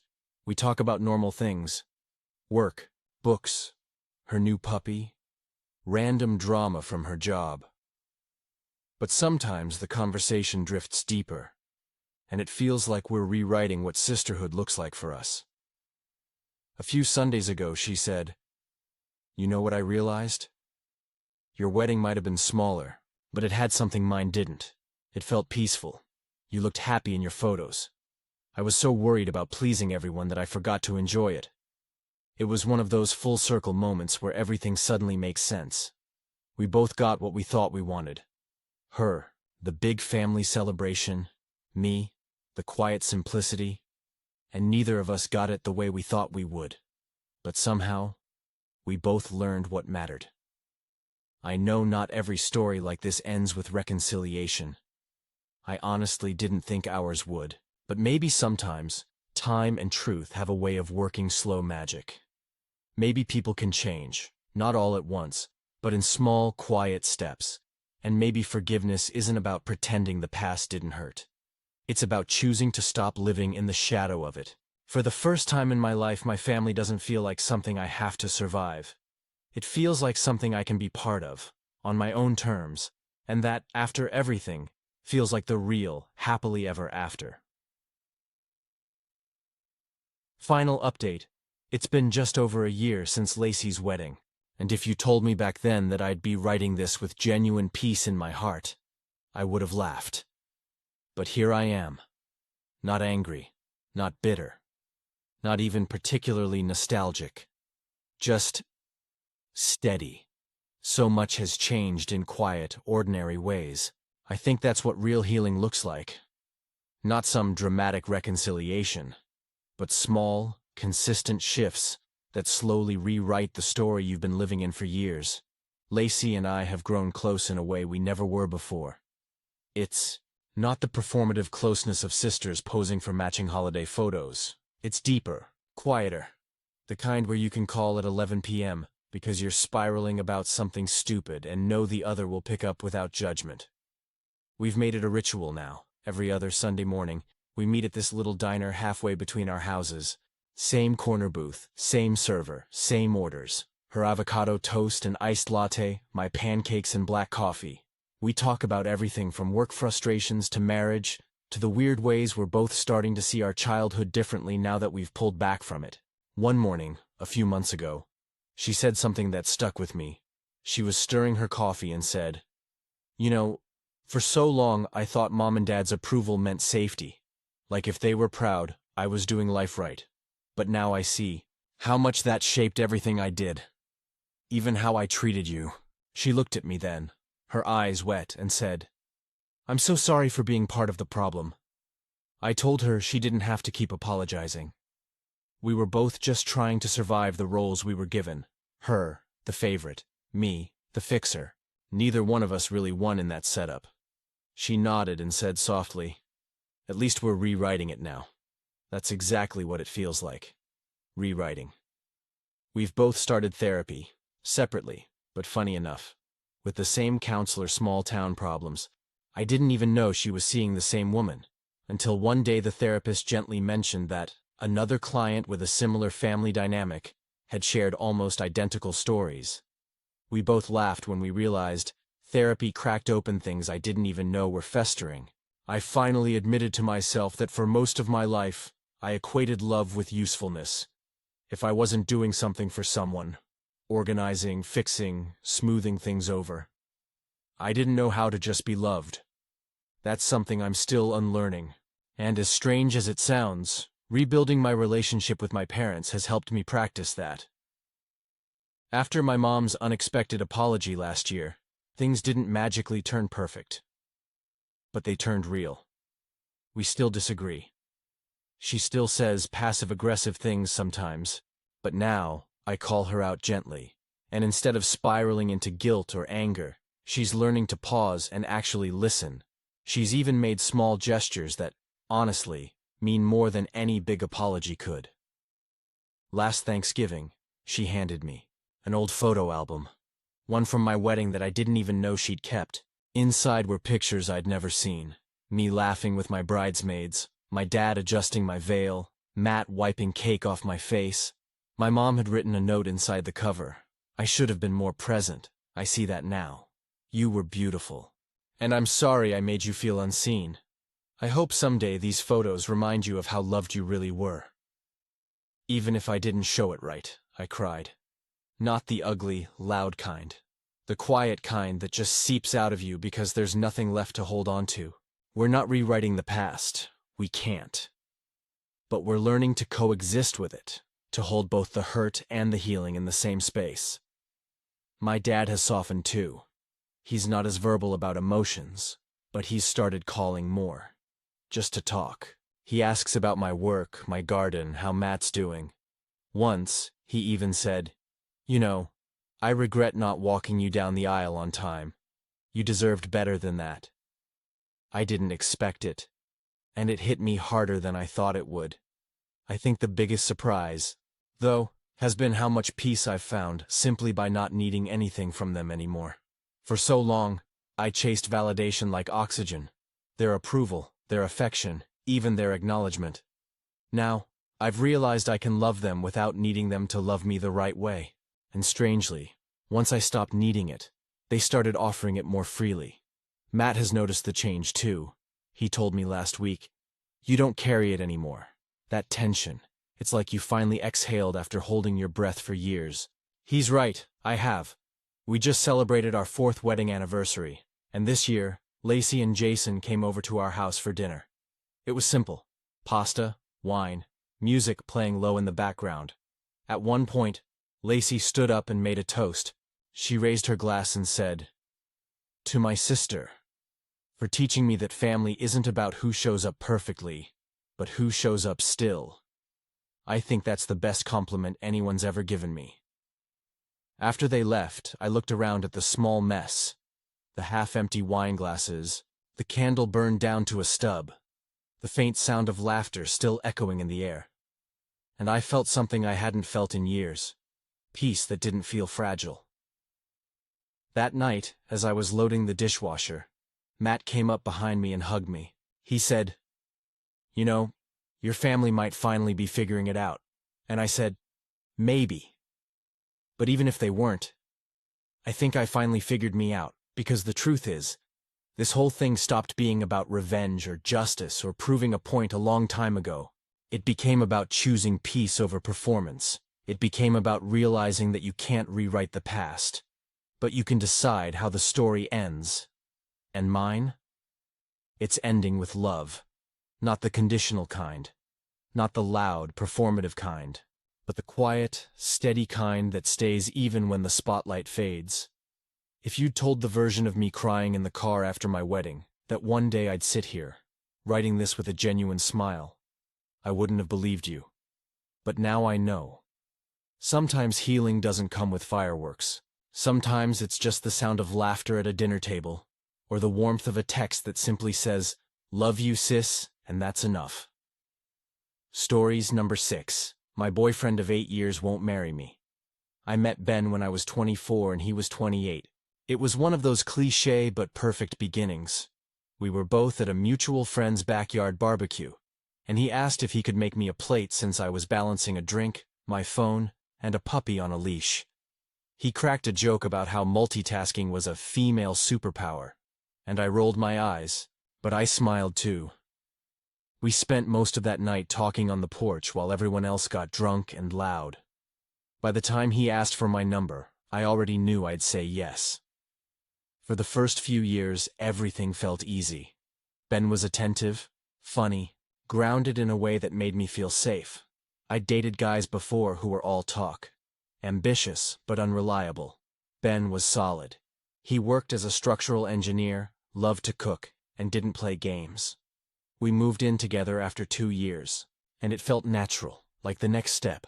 My friends told me I'd hit the jackpot. He sighed, rubbed the back of his neck and said, "You know I love you. You know that, right?" I said, "That's not an answer." He looked at me for a long time, then said, "Marriage changes things. I've seen what it does to people. My parents were fine until they got married. Then it turned into a legal mess when they split," I told him. "That's not us," he said. "Maybe not now. But why mess with what's working?" And that was it. That was his argument. Why change what isn't broken? I didn't push it that night. I didn't want to fight. But the silence between us after that felt heavy. In the months since, I've noticed small changes in how I feel around him. I still love him, but something about the dynamic shifted. Every time we go to a wedding, I can feel my stomach knot up. Every time someone jokes, "When are you two tying the knot?" I want to crawl out of my skin. It's not about the ceremony or the ring, it's about commitment, the willingness to take that next step together. It's the difference between "this works for now" and "this is where I choose to stay." Ben keeps saying we are committed, that we share a life, a home, a dog, a future, and maybe to him, that's enough. But to me, it's starting to feel like I'm standing still while he's content never moving forward. Last week, we had dinner with his sister and her husband. They just had their first baby, And at one point she turned to Ben and said, "When are you guys going to make it official? Mom's been dropping hints." Ben laughed and said, "Oh, she's the one dropping hints. You should see our text threads." Then he looked at me and added, "We're good how we are." Everyone laughed, and I smiled because what else was I supposed to do? But later, in the car, I told him that moment embarrassed me. I said, "It made it sound like you're avoiding marrying me," he said. "I'm not avoiding it. I just don't need a piece of paper to prove I love you." And I said, "But I do." He didn't respond right away. He just stared out the windshield for a long time before finally saying, "I don't know what to tell you." That sentence gutted me. I've always believed love should make you feel secure. Not suspended, but lately I feel like I'm hanging by a thread, waiting for something that might never come. Our lease renews in 4 months. I caught myself looking at apartments online the other day, not because I've made any decisions yet, but because I needed to know I could. We've built so much together that the thought of leaving feels impossible. But so does the idea of staying stuck in this limbo forever. Ben's not a bad man. He's never lied, cheated, or mistreated me. He's just unwilling to take that final step. And maybe that's worse in some ways, because it's not dramatic enough to justify walking away, but painful enough to make staying hurt. The other night, I told him, "I don't want to beg you to marry me. I want you to want to marry me," he said softly. "I just don't believe marriage makes love stronger." And I said, "Maybe not, but refusing to get married can make love weaker." He didn't say anything after that.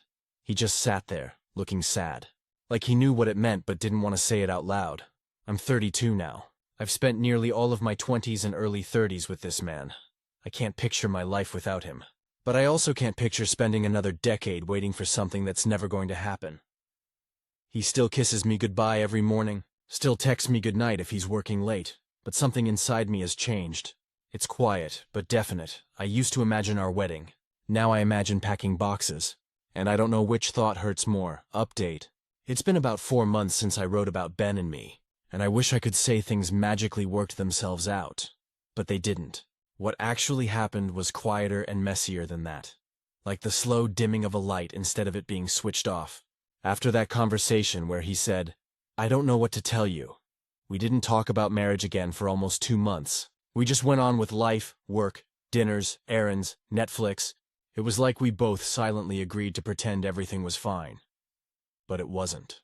There was a distance now, one that you could feel in the pauses, the looks, the way our laughter didn't last as long as it used to. I started to notice all the little ways I'd been bending around him over the years. How I avoided certain topics so we wouldn't argue. How I'd stopped bringing up things I wanted, travel, marriage, even trying to buy a house, because I knew he'd say not yet. I realized I'd been shrinking myself just to keep the peace. One night, I was at my friend Taylor's place for wine night, and she asked how things were going with Ben. I said, "We're good," out of habit. And she gave me that look only a close friend can. The one that says, "I don't believe you, but I'll let you keep talking." So I told her the truth. I said, "I think I'm waiting for someone who already told me he's not coming." She was quiet for a second and then said, "You deserve someone who doesn't need convincing." I drove home crying that night. When I got in, Ben was on the couch watching a movie, and he looked up and said, "Hey, you okay?" I said, "Yeah, just tired," and went straight to bed. The next morning he made coffee for both of us. Like he always does, he slid the mug across the counter and said, "You've been quiet lately," I said. "So have you." He leaned against the counter and said, "You're mad at me about the marriage thing," I said. "I'm not mad. I'm just sad." He asked, "Why sad?" And I told him, "Because I've spent 8 years loving you, and now I feel like I'm the only one still trying to move forward." He didn't deny it. He just said, "I don't know what to say that won't make this worse." That's when I knew. When someone says that, what they really mean is it's already over. I just don't want to be the one to say it. We didn't fight. There were no tears. Not right away. We just sat there in silence, staring into our coffee mugs like they had answers we didn't. A week later, I told him I wanted to move out when the lease ended. He nodded like he already knew that was coming. He offered to help me find a new place, which almost broke me. Because that's who he is, considerate, kind, emotionally unavailable in the most polite way possible. When the time came to actually pack, I thought I'd be a wreck. I expected to sob through every box, but instead, it felt like the air was slowly clearing. Like I could finally breathe again on my last night in the apartment. We ordered takeout and watched one last movie together. It wasn't romantic. It was familiar. Bittersweet halfway through, he said quietly. "You know I did love you," I said. "I know. I just needed you to love me enough to marry me. He didn't say anything after that. Now, I'm in a small one-bedroom apartment downtown. It's nothing fancy, but it's mine. For the first time in years, I feel like my space actually reflects me. There's color, books stacked on every surface, music playing whenever I want. The silence here feels peaceful instead of lonely. It took a while to get used to waking up without him. The first few weeks, I'd still roll over expecting to hear him in the kitchen. I still sometimes think about texting him when something funny happens, and sometimes I do. But less now. He came by once to drop off a few of my things he'd found after I left. We talked for a bit, and he told me he was thinking about moving too. Maybe closer to his sister's place. He said he missed me, but he didn't ask me to come back, and I didn't ask him to. There was a time I would have taken any scrap of hope he offered. But now, I think I finally understand what I couldn't see before. Love isn't enough if you're not heading in the same direction. I always thought marriage was the natural next step, the reward after years of love and work. But maybe it's not about earning it. Maybe it's about both people wanting the same future at the same time. When that doesn't happen, you can love each other deeply and still not be right for each other. My mom visited last weekend, and while we were unpacking some boxes, she found an old photo of Ben and me from our first trip together. She looked at it, smiled sadly, and said, "You two were good together," and I said, "We were. Just not forever. I think that's okay. Not every love story has to end with a ring. Some end with peace, and maybe that's its own kind of happy ending." I still love Ben, but in a softer way now, a distant kind of love that doesn't ache anymore. He'll always be part of my story, just not the last chapter, and as strange as it sounds, I'm finally okay with that. Final update. It's been almost a year since I moved out, and looking back now, it feels like I've lived several different lives since then. The version of me who wrote the first post was heartbroken, scared, and still holding on to something that had already started to fade. The version of me now, she's steadier, not fully healed maybe, but grounded in a way I wasn't before. When I left Ben, I thought the hardest part would be the loneliness, but the truth is, the hardest part was learning to sit in silence and not fill it with what-ifs. For months, my mind replayed every good memory we had. The first road trip to Nashville, the tiny Christmas tree we decorated in our first apartment, the way he'd always kiss my forehead when he thought I was asleep. Those things haunted me because they made me doubt my decision. Then one day I stopped replaying them, not because I forgot, but because they stopped hurting. About 2 months after moving out, I started therapy. My therapist, Melissa, was the one who helped me realize that I'd spent years confusing comfort for happiness. She said something that stuck with me. You stayed because you loved who he was, not because you loved where you were together. That hit hard. I started making small changes. I joined a pottery class on Thursdays, something I'd always wanted to do but never made time for. I took a solo weekend trip to Asheville just to hike and clear my head. I went out with friends more, said yes to things I would have turned down before. Somewhere in all of that, I started feeling like myself again. Ben and I didn't talk much after the move. A text here and there. Birthdays. Checking in when one of us saw something funny online. It was polite, distant, and safe, but in June, he reached out and asked if we could meet for coffee. I said yes. When I saw him, it was strange, familiar, but different. He looked tired, softer around the edges. He asked how I'd been, and I told him honestly, good. Working on myself, taking things day by day. He smiled and said, "You seem lighter." I asked about him, and he said he'd started therapy too. That he'd been thinking about a lot of things. Commitment, fear, how he never meant to hurt me but knew he had. Then he said something I didn't expect. He said, "You were right, I was scared of marriage. Not because I didn't love you, but because I thought I'd lose myself in it." I told him I understood that, but that's the difference between us. I wanted to build a life with someone, not around them. He nodded, and for a moment it felt like closure. But then he asked if maybe, someday we could try again. I paused before answering. Part of me wanted to say yes out of habit, but I didn't. I told him, "I'll always care about you, but I don't think going back would make either of us happy. We've already been through that story. I want to see what the next one looks like." He didn't argue. He just looked at me with this quiet acceptance. The kind that comes when both people finally let go. We hugged goodbye, and that was the last time I saw him. A few weeks later, I met someone new. His name's Ryan. He's not some grand romantic whirlwind.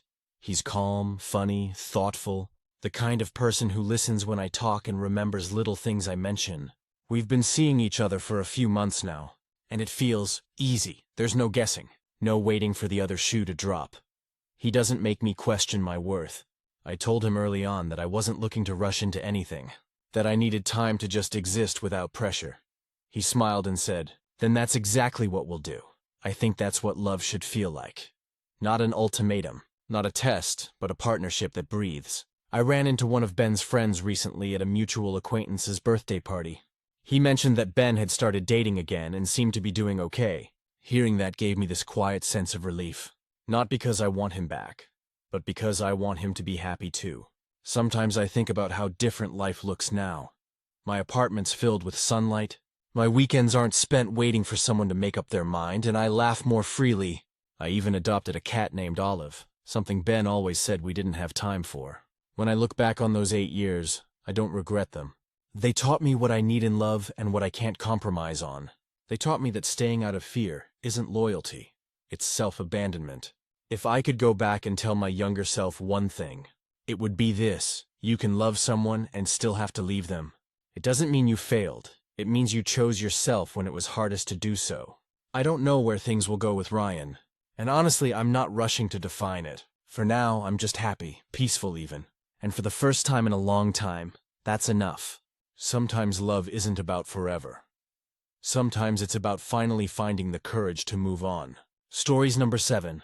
I mapped my city's street harassment hotspots during runs, brought it to council, and got told to stay on main roads. What actually moved the needle? I've always loved running. It started as something simple, an outlet after work, a way to clear my head, but over the years, it became a big part of my identity. I live in a mid-sized city in Oregon, and I know every hill, every park loop, every side street where the light hits just right during golden hour. Running for me was freedom, until it wasn't. It started small, like it always does. A car slowing down, someone shouting from a window, then it escalated.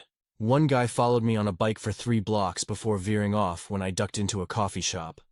Another time, I was cornered at a stoplight by 2 men who thought it was funny to comment on my body while blocking my path. After years of shrugging it off, I hit a breaking point. It happened on an early Sunday morning, 6:30 a.m., when the streets were quiet. I was halfway through a 10-mile route when a pickup truck rolled up next to me. The passenger leaned out, yelled something disgusting, and threw an empty cup that hit my shoulder. It wasn't heavy, but it was the final straw. I remember standing on the curb, heart pounding, staring down at that stupid cup and thinking, if I don't start saying something, nothing's going to change. So I did something a little obsessive. I started documenting every time I went running. I recorded every incident, time, location, what happened. Whether it was verbal or physical, I built a map. Red pins for harassment, yellow for suspicious behavior, blue for well-lit safe zones where I felt fine. At first, it was just for me, a way to feel like I had some control. But over a few months, I realized the map was telling a story. Patterns, specific corners, bus stops, stretches of trail. It wasn't random, it was predictable. And when something's predictable, it's fixable. So, I put together a report. I included the map, a few anonymized accounts from other women in my local running group, and some data about lighting, police call logs, and pedestrian traffic. It wasn't fancy, but it was solid evidence, not emotion. I sent it to my city council representative. It took 3 emails before I got a response. When I finally did, it was a form letter thanking me for bringing awareness to public safety concerns and inviting me to speak at a council meeting. I took a day off work, put on my nicest blazer, and stood in front of a semicircle of people who were supposed to care about our community. I explained what I'd found, I showed the map. I talked about how the same 4 streets accounted for nearly 60% of reported incidents, how most of those areas were poorly lit, lacked cameras, and were near liquor stores or late-night parking lots. When I finished, one of the older councilmen leaned forward and said, "Well, maybe it's best to just stay on main roads if you feel unsafe." The room went quiet. I felt my face go hot. I said, "With respect, sir, I shouldn't have to reroute my life around other people's behavior." He gave a tight smile and said, "We'll take it under consideration." They didn't. 2 months later, nothing had changed. Not a single light installed. Not a single patrol added, but every week, my inbox filled with stories from other women, joggers, students, people who'd seen the map after I posted it online. It hit over 10,000 shares in a week. I didn't expect it to blow up like that. Suddenly, local reporters were reaching out. A university student asked to use the map in her thesis on gendered spaces. Someone even overlaid it on a Google Earth simulation, showing how poor lighting correlated with incidents. Still, the city didn't budge, so I went around them. I reached out to a community safety nonprofit. They were thrilled someone had concrete data. They helped me organize a night run event to raise awareness. Runners, bikers, and walkers taking back the dark streets together. We wore reflective vests, carried flashlights, and ran the routes that everyone avoided. Over 200 people showed up. Local businesses along the route joined in. One bar offered free water refills. A yoga studio opened its doors for rest stops. A hardware store donated floodlights, and the media showed up again. Cameras, interviews, quotes. Suddenly, the same council that had ignored me wanted to be seen caring about safety. 2 weeks after the night run, the city installed new LED streetlights on 2 of the major harassment hotspots. A pilot program, they called it. They also announced a plan to collaborate with the nonprofit for community patrols in high-risk areas. Progress, slow, imperfect, but progress. I should have felt vindicated, but instead I felt tired, because it shouldn't take this much effort to be heard. It shouldn't take a viral post, a public protest, and a media push for women's safety to matter. Still, I kept going. Over time, my map evolved. It became a community project. Other people could add incidents anonymously. It wasn't just women anymore, either. Delivery drivers, unhoused individuals, LGBTQ+ teens, they all contributed. Harassment wasn't limited to one group. It was systemic. One night, I got a message from a man named Ryan. He said he used to work as a city planner and wanted to help clean up the data to present a stronger case for long-term infrastructure changes. He volunteered his time to help make it more official. Together, we built a presentation with visual heat maps and demographic overlays. It looked professional enough to catch attention. We presented again to council, this time with a crowd behind us, runners, small business owners, parents. We filled the room. When that same councilman tried to interrupt me with the "Stay on main roads" line again, the audience booed. That was the moment something shifted. The city approved a budget reallocation for more lighting, crosswalks, and camera installations along the top 5 danger zones. They also launched a harassment reporting hotline. It wasn't everything we asked for, but it was real. 6 months later, I noticed something unexpected during my morning runs. Quiet, not silence, just peace. Cars still drove by, but no one shouted anymore. The usual men who loitered near the corner store weren't there as often. Maybe it was coincidence, maybe it was awareness, but it felt different. One morning, while stretching at the park, I saw a teenage girl jogging past me alone. Earbuds in, ponytail swinging. 2 years ago, that sight would have terrified me. But that morning I smiled because for once, it felt possible that she might grow up in a city where she doesn't have to map danger just to move through it. The city ended up naming part of the new initiative after our group. Run Safe Collective. We're small but steady, hosting monthly runs and self-defense workshops. Ryan and I even started dating, though that's another story entirely. Sometimes people still message me saying I'm brave, but honestly, I wasn't brave. I was angry. Anger just happened to be the spark that lit something bigger than me. I still get nervous running alone, but I no longer feel powerless because now, every time I lace up my shoes and step into the streetlight's glow, I remember that change doesn't always start in a council chamber. It starts on the sidewalk. One person refusing to be quiet, and that's enough to keep me running. It's been about a year since everything with the Run Safe Collective really took off, and I wanted to share where things stand now. Because it's been a roller coaster of victories, setbacks, and some lessons I didn't expect to learn. After the city approved the safety upgrades last year, things started slow but steady. The first round of lighting installations actually happened, and for a few months, it felt like we were on the right track. The pilot areas they picked were smaller than we'd hoped, but still, progress was visible. Seeing those new LED streetlights flicker on for the first time felt surreal. I remember biking down that same dark stretch of road where I'd been harassed before, and it was lit up like daylight. It sounds silly, but I cried. I actually pulled over and cried, but as with most things involving bureaucracy, the momentum faded fast. We'd been promised consistent expansion of lighting and safety patrols. But after the first quarter, the funding slowed. Turns out, the city decided to reallocate part of the budget toward downtown beautification projects. Basically, planters, decorative benches, and banners. I found out through a local reporter who'd been following our story. I was furious, so I went back to the data. I'd kept the harassment map live, and over the months, the community kept contributing. We had over 200 new data points from runners, cyclists, and students. The good news: reports of harassment in the newly lit areas had dropped by more than half.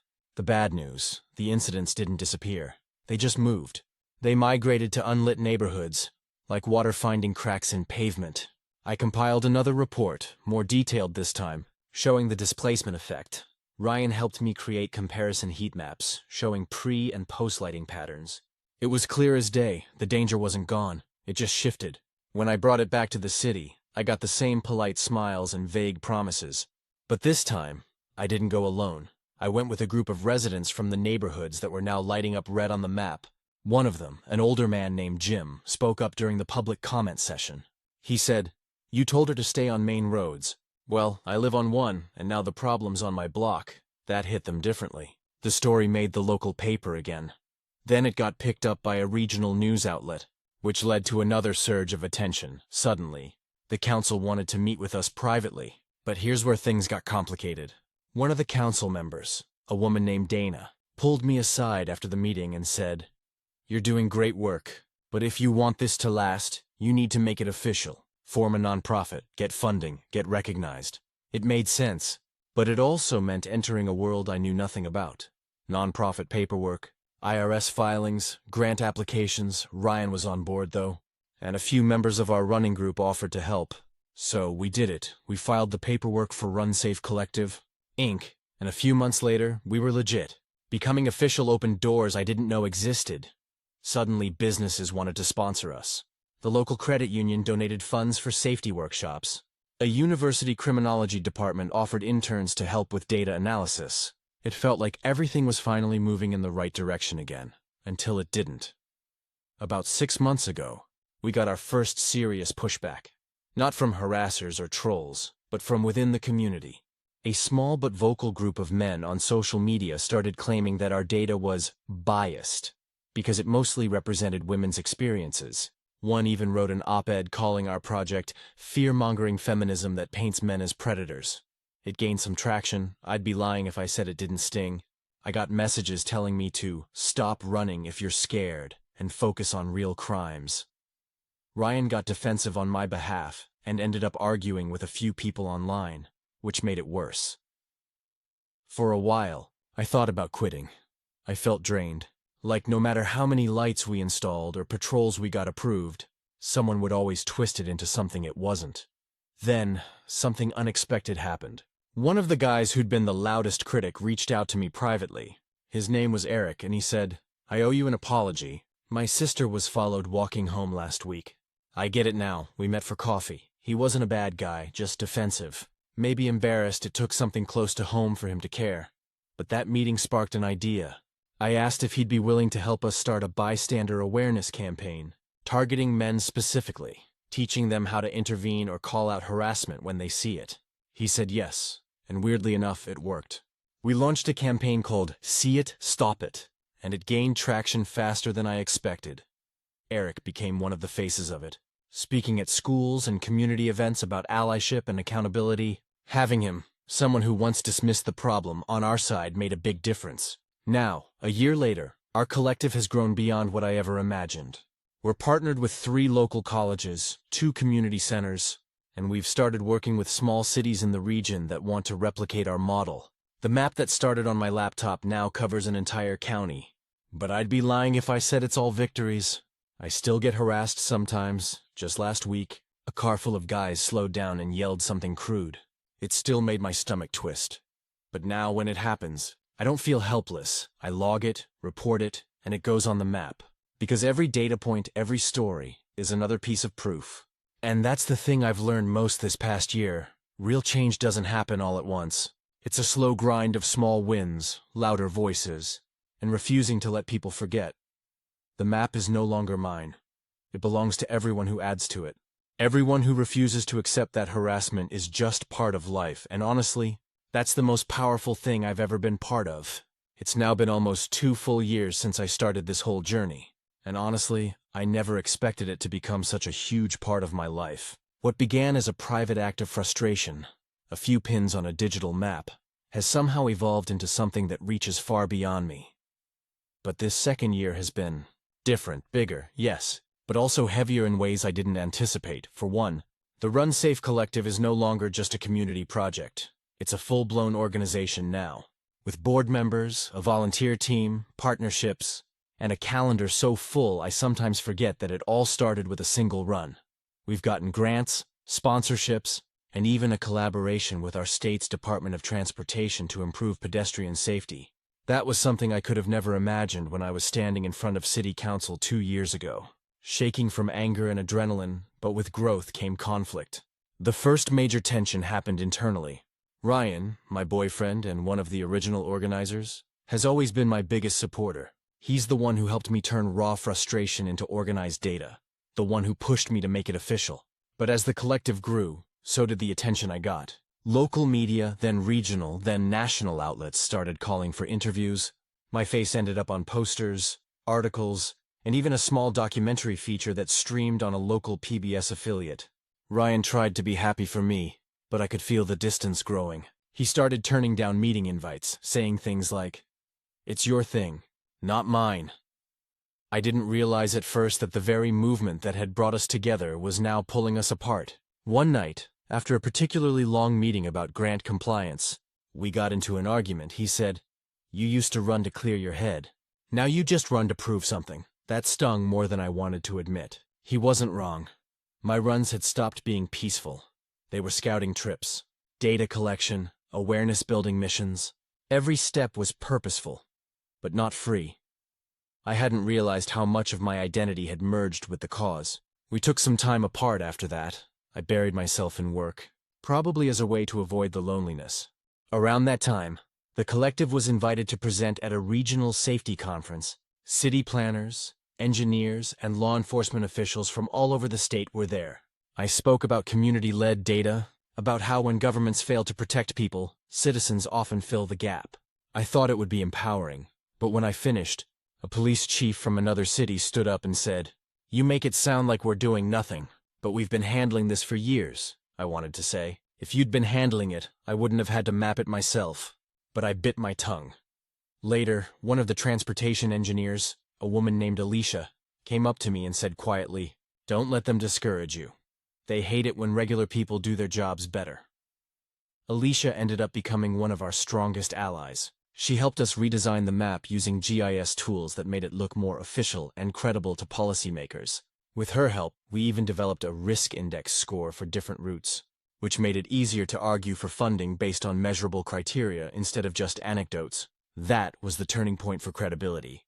But it also made us a target.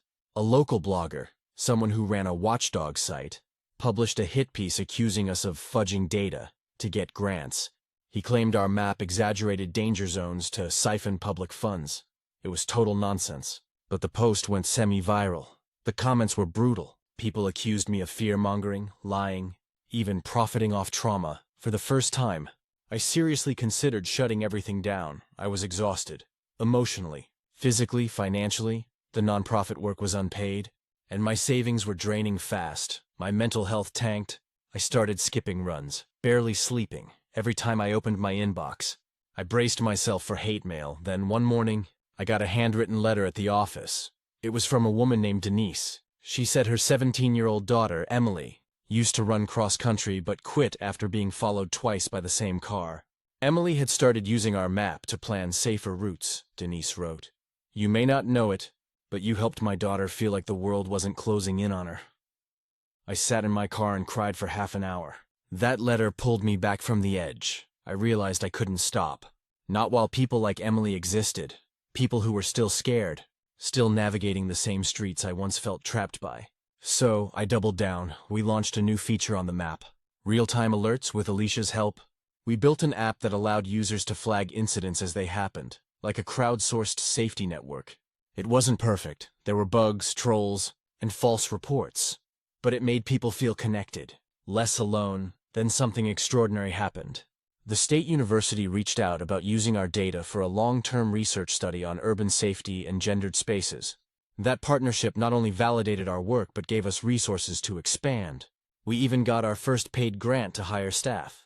Meanwhile, Ryan and I reconnected. We weren't the same, and maybe we never would be, but we found our way back to something softer, quieter, he told me. You've built something that'll outlast both of us. I just needed to stop feeling like I had to keep up with you. That hit hard, but in a good way. Our relationship now feels steadier, less about the cause and more about being each other's anchor. And the city that once told me to stay on main roads, they recently passed an ordinance requiring harassment training for public transit employees and increased street lighting across 4 additional districts. They even cited our data as part of the justification. I still run almost every morning. Some routes are brighter now, others quieter, and there's this strange calm that wasn't there before. Every once in a while I see new runners using the app, their little icons moving across the digital map, and I feel this weird sense of connection, like we're all quietly reclaiming space. One stride at a time. I don't kid myself into thinking the problem is solved. It's not. Harassment doesn't disappear overnight. It just evolves. But I've learned that change doesn't always come from power. It comes from persistence, from showing up even when you're tired, scared, or alone. The map started as a way for me to make sense of my fear. Now, it's something bigger, a shared voice that refuses to be quiet.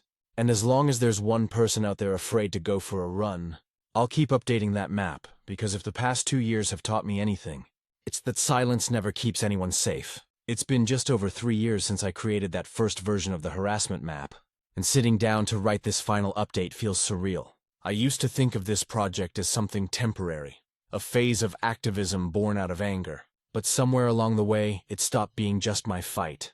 It became the backbone of a movement I could have never imagined being part of. A lot has changed since my last update, both for me personally and for the Run Safe Collective. Some of it good, some complicated, and some of it, honestly, still hard to process. Let's start with the biggest shift. The map isn't just local anymore. After our collaboration with the State University gained traction, word spread fast. Cities from across the country started reaching out to ask how they could implement something similar. We helped pilot our system in 3 other cities, Portland, Austin, and Minneapolis, and those partnerships led to even more connections. What began as a Google map pinned with my personal experiences is now a national database with over 75,000 verified reports of street harassment and public safety concerns. We renamed it Streetlight, a symbol of visibility and safety. And it's not just a women's issue anymore, which is something I'm deeply proud of. Survivors from all backgrounds, LGBTQ+ folks, delivery workers, men who were assaulted on the job, started submitting reports. We added categories for discrimination, stalking, and even hate crimes. The more diverse the data became, the clearer the pattern was. It's not just who walks the streets that matters. It's how cities decide whose comfort is worth prioritizing. That realization changed everything. Our organization now has a small but powerful team of 8 full-time members. Alicia leads data and research, and she's incredible. She even spoke at a national urban planning conference last year. Eric, the guy who once wrote that angry post about me fear-mongering, now runs our community education program. He's turned out to be one of the most dedicated advocates I've ever met. He tells people all the time, I was wrong, and learning that didn't make me weak. It made me useful.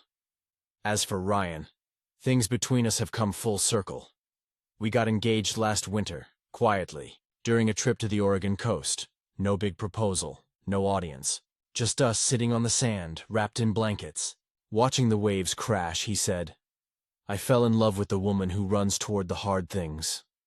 I still tear up thinking about it. He doesn't work with the collective anymore. And that's okay. We learned that sometimes love works best when it's separate from the thing that drives you. He's back to photography, freelancing, and he's happier now that I'm not trying to make him part of every battle. But this year has also been full of reminders that progress is fragile. A few months ago, one of our partner cities had their harassment reporting program defunded after a political shift in local government. They claimed it was non-essential. Watching them dismantle something we'd worked so hard to build was painful. Overnight, all that community data vanished from the public record. It felt like a punch to the gut. I spent weeks angry, like shaking angry. Then I remembered something Alicia told me once. Every movement gets pushed back. The trick is to build so wide they can't knock it all down.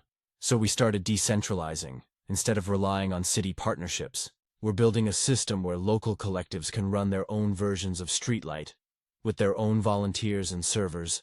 That way, no one can take it away again. It's slower, harder, but stronger in the long run. And honestly, the community response has been overwhelming. Volunteers all over the country reached out. Some coders, some activists, some just everyday people who wanted to do something. They're helping us set up local chapters, host self-defense classes, even organize community night walks. In April, we held our first National Run Safe Summit in Denver. Over 300 people showed up from 20 states. When I walked into that packed convention room and saw rows of people wearing shirts that said Run Safe Collective and Streetlight Project, I just lost it. I couldn't speak for the first few minutes of my keynote. Afterward, a young woman came up to me and said, "I started running again because of you." It's strange how those words still hit me the same way they did that first time with Denise's letter. I think it's because I remember exactly what it felt like to be that scared. To have my world shrink street by street, corner by corner, until even a jog felt like a risk. Hearing someone say they reclaimed that space because of something I helped create, it's indescribable. Not everything is rosy, though. I still get threats online. Every time the project gets media coverage, the trolls come back out of hiding. I've learned to handle it differently now. Block, report, move on. But sometimes when it's 2 a.m. and my phone lights up with another hateful message, I wonder if it'll ever stop. I've also had to make peace with the fact that I can't fix everything. For every city that adopts our system, another ignores it. For every new light installed, there's a corner somewhere still dark. But I've come to realize that movements aren't about perfection. They're about direction. And as long as we're moving forward, even inch by inch, that's enough. On a more personal note, I finally ran the marathon I'd always wanted to. It was in Seattle last month. I didn't run it for a cause or a fundraiser or a press story. I ran it for me, for the girl who once stood on a curb shaking, holding an empty cup, realizing how powerless she felt. Crossing that finish line felt like closing a chapter. Afterward, I took a week off. No meetings, no maps, no data, no advocacy. I sat in my backyard with Ryan, coffee in hand, and just exhaled. And that's when it hit me. This thing I built doesn't need me to run anymore. It's bigger than me now. The map has thousands of hands updating it. People who will keep fighting long after I stop. That realization, letting go of ownership and feeling proud instead of protective, was one of the most freeing moments of my life. So this might be my last major update here. Not because the work is done, but because it doesn't need to be my story anymore. There's a whole network of people out there running, walking, biking, commuting, claiming the streets with courage I could only dream of 3 years ago. And if there's one thing I've learned, it's that the smallest acts, a map, a light, a single person refusing to stay silent, can ripple farther than you'll ever know. Sometimes change doesn't look like fireworks. Sometimes it's just a streetlight turning on in the dark, and someone finally feeling safe enough to take another step forward. That's enough for me, that's everything. Stories number 8. My sister says I made everyone look bad after I paid for a stranger's groceries. It happened a few weeks ago, but it's been sitting heavy on me ever since. I still replay the moment over and over, trying to figure out if I crossed some invisible line between kindness and showboating. It was a Saturday afternoon, and I had gone to the grocery store with my sister, Natalie, and her 2 kids. It was one of those chaotic errand days. Everyone's tired. The store's packed, the carts are squeaky, and every aisle seems to have someone standing right in the middle. I had been staying with her for a few weeks because my apartment building was being fumigated, so we were spending more time together than usual. Natalie's always been a little intense. She likes things done her way, hates attention, and has this deeply ingrained thing about not making scenes. We got to the checkout line behind this older woman who had maybe 8 or 9 items. Milk, bread, canned soup, some produce, a pack of chicken, a small bouquet of daisies. She was dressed simply, her hands kind of shaky. You could just tell she was having a long day. The cashier, this teenage guy who couldn't have been more than 17, started ringing her up. When he gave her the total, she went pale. She pulled out her wallet, then slowly started putting things back on the counter. "I guess I'll just take these 2, she said softly, sliding the chicken and bread toward him. The rest of her items sat there on the belt like this silent little display of need. I don't know what came over me. It wasn't planned. I just quietly said to the cashier, "Add the rest to my total, please." The woman immediately shook her head, flustered. "Oh no, honey, you don't need to do that," she said. I smiled and said, "It's okay, please. Just let me." She looked like she wanted to cry. She kept saying, "God bless you." under her breath while the cashier finished bagging everything. It was over in less than a minute, but the whole time, I could feel Natalie's eyes burning into the side of my face. When we walked out to the car, she didn't say anything at first. The kids were chattering about candy or something, and I was trying to push the moment aside. But as soon as we got the groceries loaded and the kids buckled in, she turned to me and said, "You really had to do that, huh?" I asked her what she meant. "You had to make a show out of it," she said, her voice sharp. Everyone saw that poor woman was embarrassed. And now the cashier, the people behind us. Everyone's thinking we're trying to play hero. I was stunned. I told her I wasn't trying to make a scene. I just didn't want the woman to go without food. Natalie rolled her eyes and said, "You could have slipped the cashier money quietly. You didn't have to do it in front of everyone like that." But that wasn't even true. It had been as quiet as possible. I hadn't raised my voice or drawn attention. The only reason anyone noticed was because Natalie herself was visibly fuming. I said, "It's not about how it looked. She needed help," she snapped. "You don't get to decide who needs help and make it a public performance." We drove home in tense silence. I could feel her anger pulsing in the air like static. When we got inside, she went straight to her room and shut the door. Later that night, she came out and said, "You think you're better than everyone else? That's why you do stuff like that." That one hit hard. I told her I never thought I was better. I just can't stand watching someone struggle like that when I can help. She said, "You made me and the kids look bad, like we're heartless." And that's when it clicked. It wasn't about the woman at all. It was about how Natalie thought others saw her in that moment. Still, I didn't say that out loud. We just left it hanging there between us. Over the next few days, she kept bringing it up in small ways.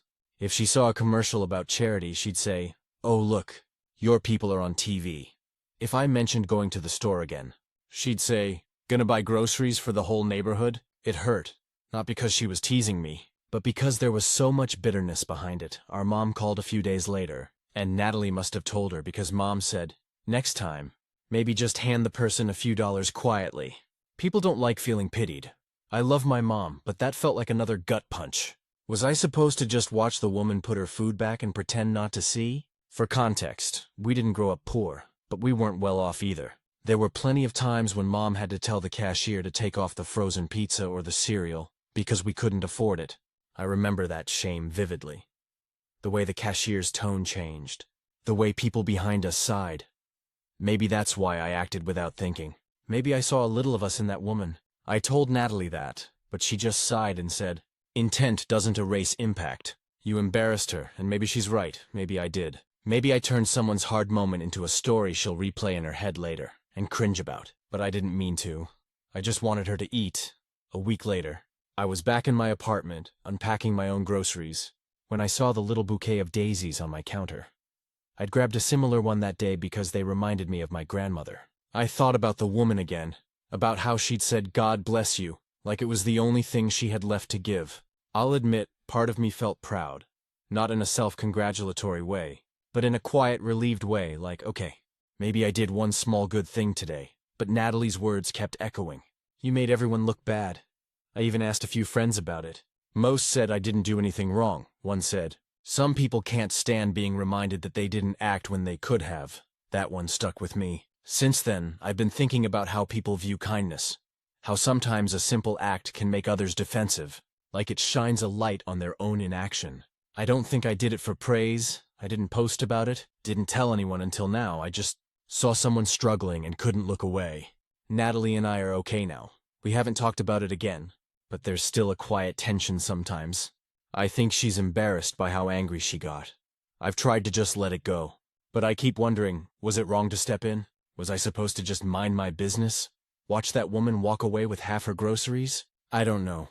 Maybe there's no perfect way to be kind without making someone uncomfortable. Maybe sometimes you just have to choose the lesser discomfort between letting someone hurt or risking that they might feel seen when they don't want to be. All I know is, if it happened again tomorrow, I think I'd still pay for the groceries. Maybe I'd do it even quieter this time.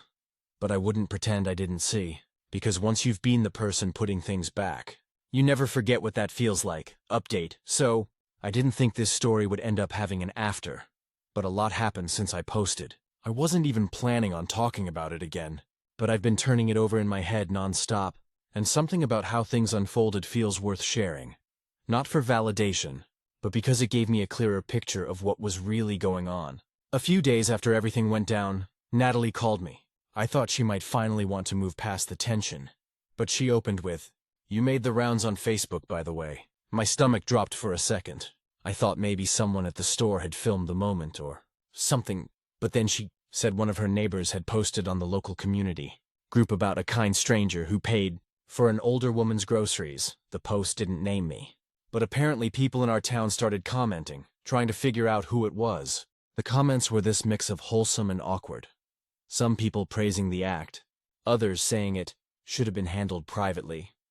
The older woman's daughter even chimed in, saying, "That was my mom. She came home crying happy tears.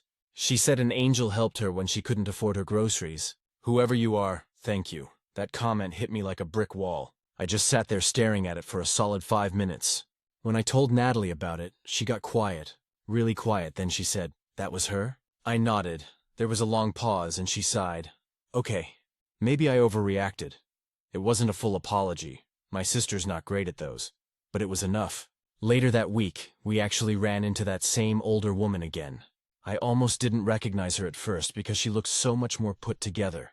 Like she'd found her footing again. She saw me in line and came up, holding a small paper bag. Inside was a little homemade loaf of banana bread wrapped in foil and a thank you card.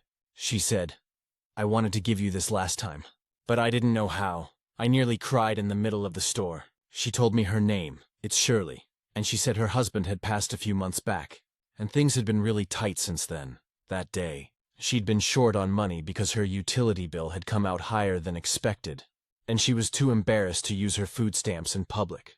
"You didn't just help me buy groceries," she said. "You helped me not feel small that day." I told her I was just glad she was okay, and we talked for a few minutes before she went on her way. When I got back to the car, I sat there holding that card and cried like an idiot. That night, I brought it up again with Natalie. I didn't want to gloat, just talk. I told her about meeting Shirley again, about what she said, and that's when Natalie finally broke down.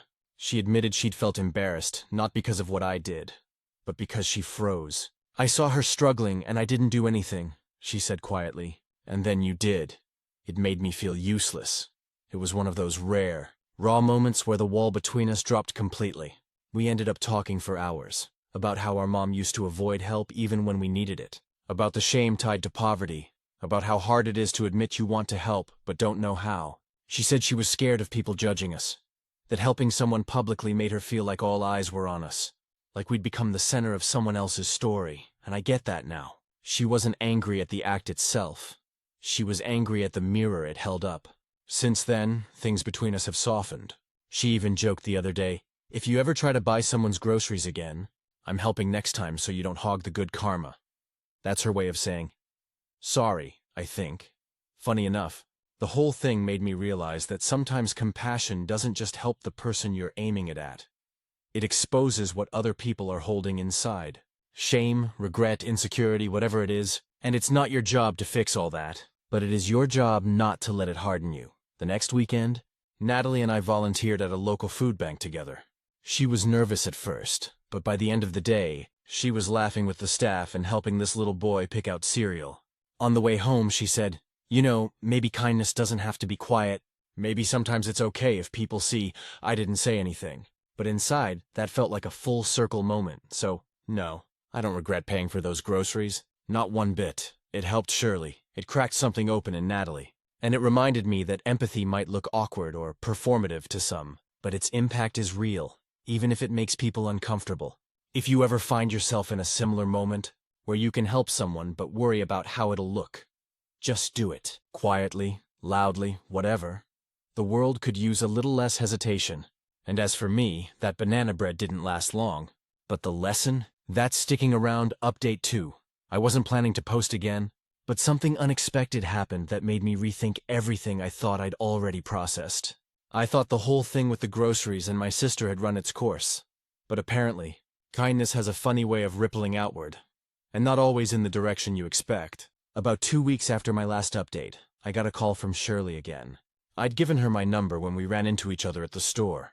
Not in a let's be best friends kind of way, but just so she could call if she ever needed a ride or something small. I never actually thought she would. She called me on a Thursday morning, her voice shaky but bright. She said, "Honey, I don't need anything. I just wanted you to know something good happened." Then she told me that her daughter, the same one who commented on the Facebook post, had read our story to her church group. Apparently, they'd been struggling to get people involved in their food pantry, but after hearing about what happened, more volunteers signed up than they'd had in months. I sat there at my kitchen table, phone pressed to my ear, trying to process the fact that one small moment at a checkout line somehow led to a church pantry restocking its shelves. It felt surreal when I told Natalie about it later that day. She actually smiled, a real, unguarded smile. Then she said, "Okay, I officially take back every snarky comment. You might have started something good." But here's where it got weird. A local newspaper had apparently seen that Facebook post and reached out to the church, who then connected them with Shirley. Next thing I knew, a reporter was emailing me. They wanted to do a short, human interest piece about a small act of kindness that sparked community involvement. My first instinct was to say no. It felt wrong to center myself in something that wasn't really about me. But when I mentioned it to Shirley, she said, "If it makes people kinder, say yes," so I did. The article came out a week later. Simple, clean, nothing sensational. Just the story of a stranger who helped another stranger in line. They didn't use my last name, which I appreciated, and they framed it around the ripple effect it caused. I figured that would be the end of it, but then the emails started. Most were sweet. People saying they'd been inspired to pay for someone's meal, or donate to a pantry, or help a neighbor. But a few were strange. There were people asking for money directly, some sharing long, heartbreaking stories, and one guy who accused me of doing it for attention. That one stung more than I expected. I know it shouldn't have. The internet is full of skeptics. But still, reading that made my chest tighten. It brought me right back to Natalie's first reaction. Her saying I'd made everyone look bad. It reminded me how complicated people's feelings about kindness can be. I almost regretted doing the article, until one night I got a voicemail from Shirley. Her voice was trembling again, but this time with emotion. She said, "They raised enough donations to cover groceries for 30 families this month." "You did that, sweetheart?" "You should know that," I cried again. Later, I told Natalie, and she said something I'll never forget. "I think what people forget is that kindness can embarrass the hell out of them if they've spent too long pretending they don't need it." It hit me like a punch of truth. We've both been unpacking that a lot. Why people react defensively to generosity. Why I felt compelled to help. Why she felt humiliated watching it happen. It's not black and white. For me, it came from empathy and memory. For her, it came from pride and fear of judgment. Both are valid, even if they clashed. But here's the part I didn't expect. This whole thing brought us closer. We started having dinner together more often, just the two of us. One night, she asked me if I'd help her organize a small donation drive at her kids' school. Nothing huge, just collecting canned goods for the local pantry. It's actually happening next week. The same woman who once told me to stop making a show out of kindness is now the one coordinating volunteers and printing flyers. And I swear, watching her explain to her kids why they were doing it, how helping people is just what you do if you can, almost broke me in the best way. It made me realize something big. Sometimes it's not the act of kindness itself that changes things. It's the uncomfortable conversations that come after. Because for the first time in a long while, my sister and I are honest with each other. We've stopped pretending we're immune to embarrassment or guilt. We both admit we've been the ones putting things back on the belt. Literally and emotionally. So yeah, I've learned that kindness can be messy. It can stir up resentment, make people defensive, even make you doubt yourself. But if you hold steady, if you lead with sincerity, it finds its way through all that noise. I never thought a grocery store moment would turn into something bigger, but now I see how even the smallest gesture can plant a seed you'll never see grow, until it's already bloomed. And in a weird way, that day wasn't just about helping Shirley. It was about helping Natalie see something she didn't think she had in her. And maybe helping myself see that compassion doesn't have to be quiet to be real. She actually texted me earlier today a picture of her kids holding donation boxes with the caption, "Guess you started something, huh?" I think that's the best kind of closure there is. Final update. It's been about 6 months since the grocery store incident, and I can honestly say my perspective on the whole thing has shifted more than I expected. At first, I was caught in this swirl of doubt, wondering if I embarrassed the older woman, wondering if Natalie was right that I made everyone look bad, wondering if I'd overstepped some unwritten social rule about helping strangers in public. But the more I reflect, the more I see that the real story isn't about me showing off or her being embarrassed. It's about connection, about empathy, and about how one small action can ripple through more lives than you imagine. After the article ran and Shirley's pantry story spread a little, we started getting messages from other people who wanted to help in small ways. People sent emails thanking me for inspiring them, notes saying they donated to food pantries, or even shared their own stories of quietly helping someone in need. I never expected that, and I won't lie. It made me feel nervous at first. That awkward, did I do too much? Feeling bubbled back, but then I realized that wasn't about me. That was about everyone else getting a little nudge to act. Natalie has been a complete 180. She actually helped organize a canned food drive at her kids' school. And this time, she asked me to help. I was hesitant, thinking back to her first reaction at the store. But she said, "Let's do this together. No judgments, just helping." And it worked. She's laughing more when we volunteer, proud of her kids, and even admitting to herself that sometimes being visible in your kindness isn't a bad thing. Shirley has become a friend in the quietest way possible. We've had coffee a few times, exchanged recipes, and she even invited me to her church's community dinner. I still remember the look on her face the day I paid for her groceries. The shock, the relief, the tears she tried to hide. And now, every time we see each other, it's warm, like a bridge that was quietly built one act at a time. And Natalie and I, the incident opened a door we didn't know existed. We talk more openly now, not just about family or errands, but about our fears, our insecurities, and the ways we judge ourselves and each other.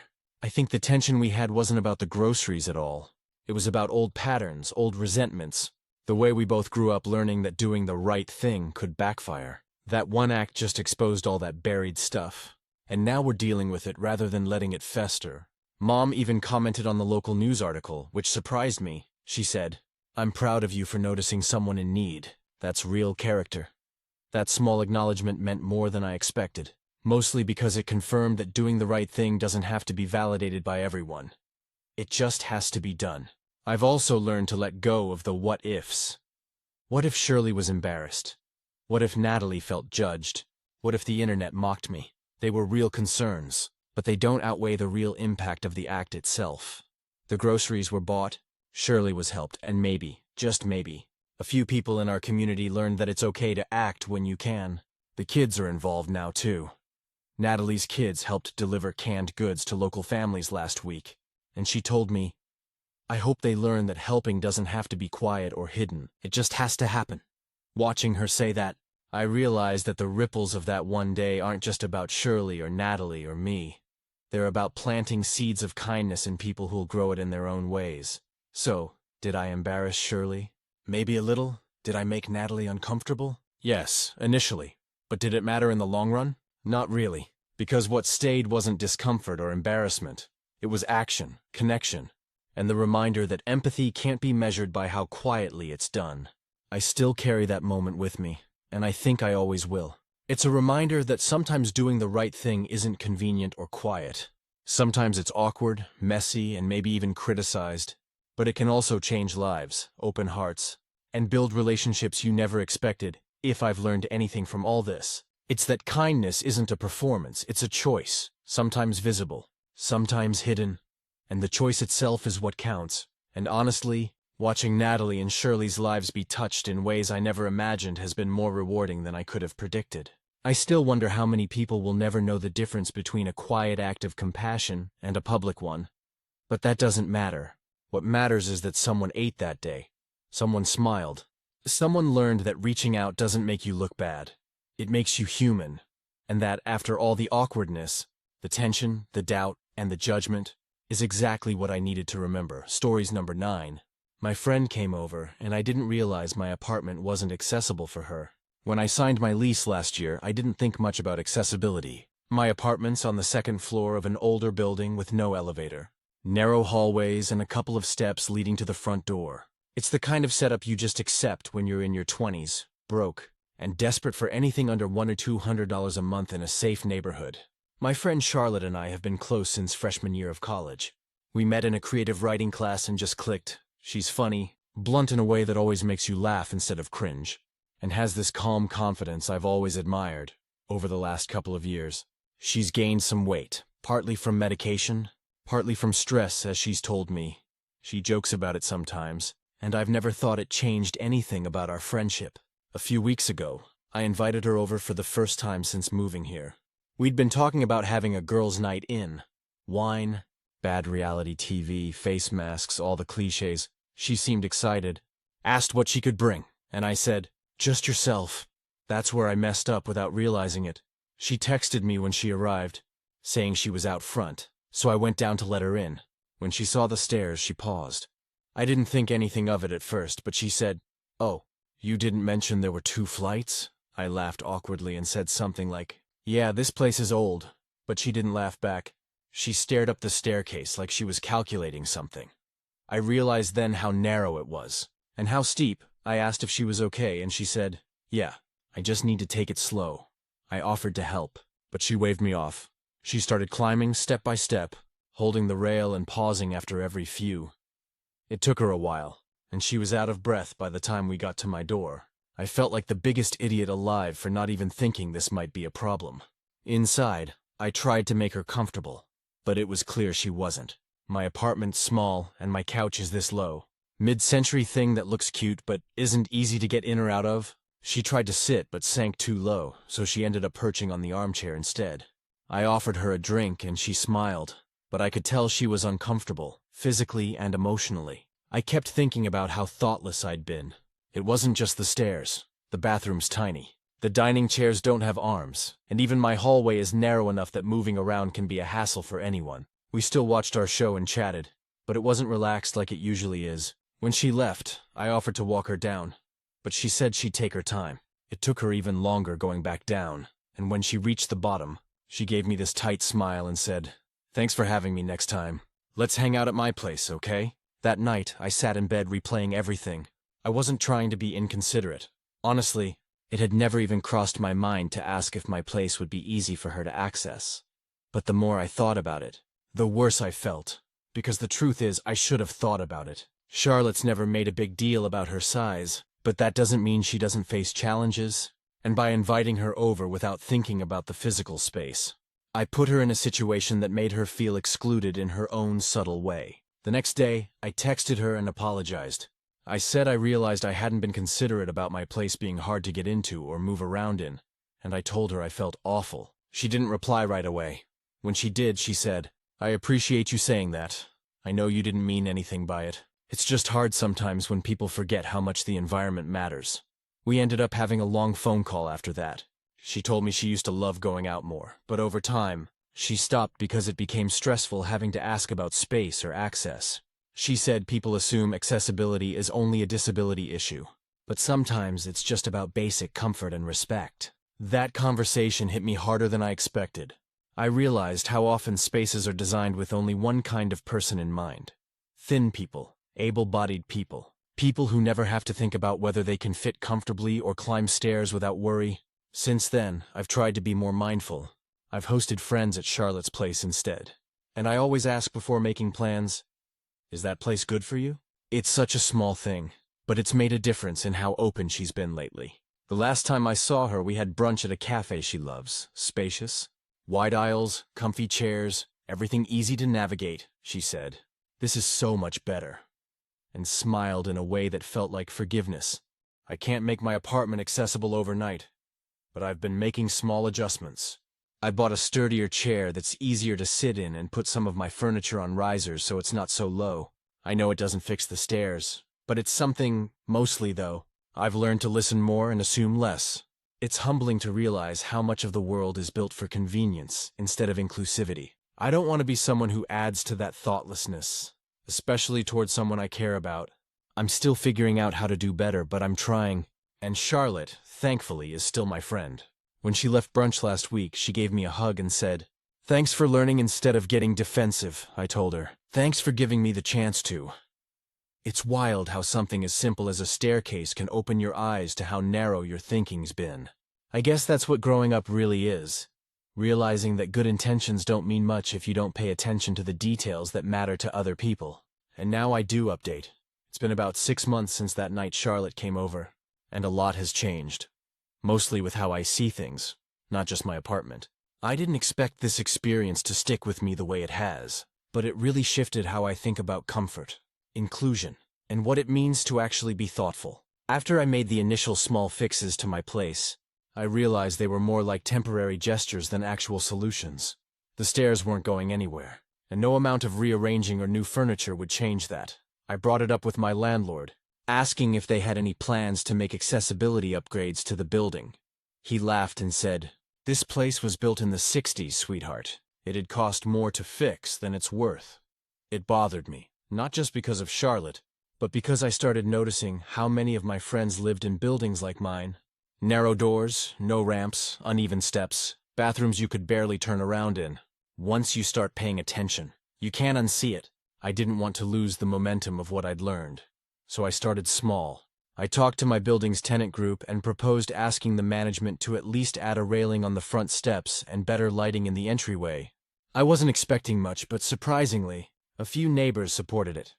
One woman in the first-floor unit uses a cane, and she said she's been asking for that railing for years. Management finally agreed to install one last month. It's a tiny step, but it matters, Charlotte noticed. She came by recently, not to hang out inside, but just to pick me up before we went to dinner, and she saw the new railing. She smiled and said, "You did this, didn't you?" I told her, "We all did," and she laughed. It felt good, not performative. We've been spending more time together again. I was worried that our friendship had quietly cooled after that awkward night, but it didn't. If anything, we're closer now. I think she saw that I wasn't just sorry. I was willing to learn and do better a few weeks ago. We went to an open mic event downtown when we arrived. The venue had a short flight of steps and no ramp. I immediately felt that familiar sinking feeling. But before I could even say anything, Charlotte said, "It's okay, I called ahead. There's an accessible entrance around back." That moment hit me, because she always has to call ahead. She always has to think ahead. That's her normal. And it shouldn't be on the drive home. She told me something I hadn't known before. She said that over the past year, she'd been diagnosed with joint issues that make stairs and tight spaces really painful. Not just inconvenient. She said she hadn't wanted to bring it up before because she didn't want to feel like the friend who's a problem.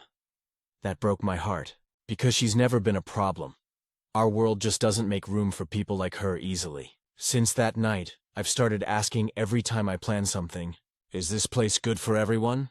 I even caught myself speaking up at a work event when my team booked a restaurant that was up a narrow staircase. I suggested switching to a different place. No one pushed back, and honestly, I think people just hadn't thought about it. It's strange how often people mistake inclusion for some kind of political statement, when it's really just basic decency. As for my apartment, I've decided I'm moving out at the end of my lease. I want somewhere more open, not just for guests but for myself.